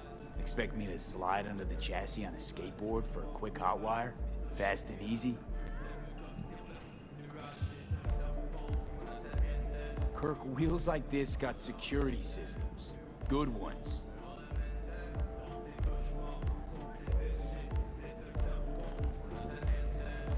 This bitty bop works like the key Rayfield techs use for repairs.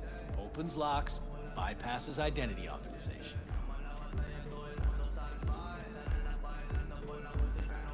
A skeleton key for all Rayfields in the city.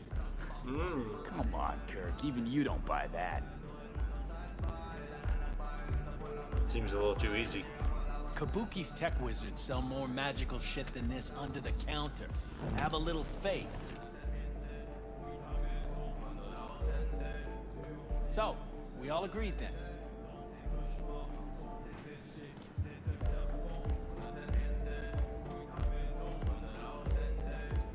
Best keep your word, Kirk.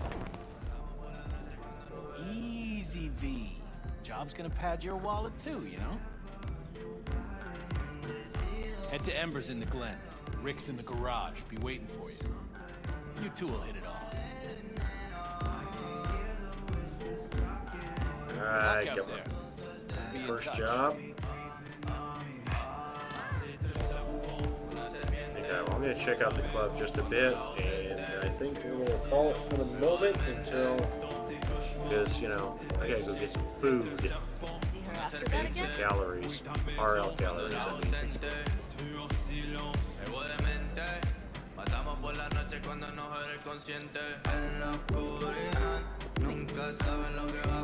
Ahora sí ya te metiste en un pinche pedote, ¿eh?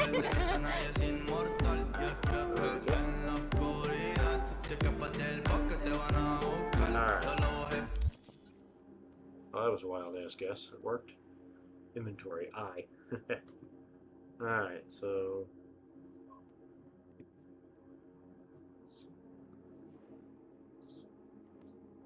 Inventory, what do we got? Nothing. Oh, we got. V stained up t-shirt. Well, you know, what about my special stuff? I need to go see about that. I need to do that. I'll have to close the no perks, no whatever. But I got some stuff from some special extra stuff I need to change. This system's messed up.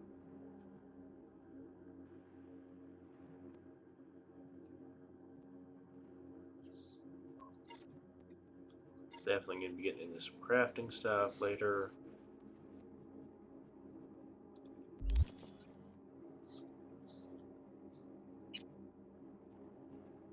There it is, folks.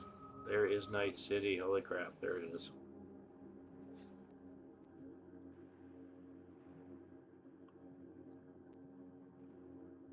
I would really like to get this, but I gotta take a break. I'll be back in a bit, guys. Probably gonna have to move on without the stream after I get some footage. Unless you guys bug me enough, yell at me, and maybe I'll get the stream back up when I'm back. But that's it for the stream for now. I'm gonna cut out of this. Thanks, guys. Appreciate you watching. See you later, Chumbas.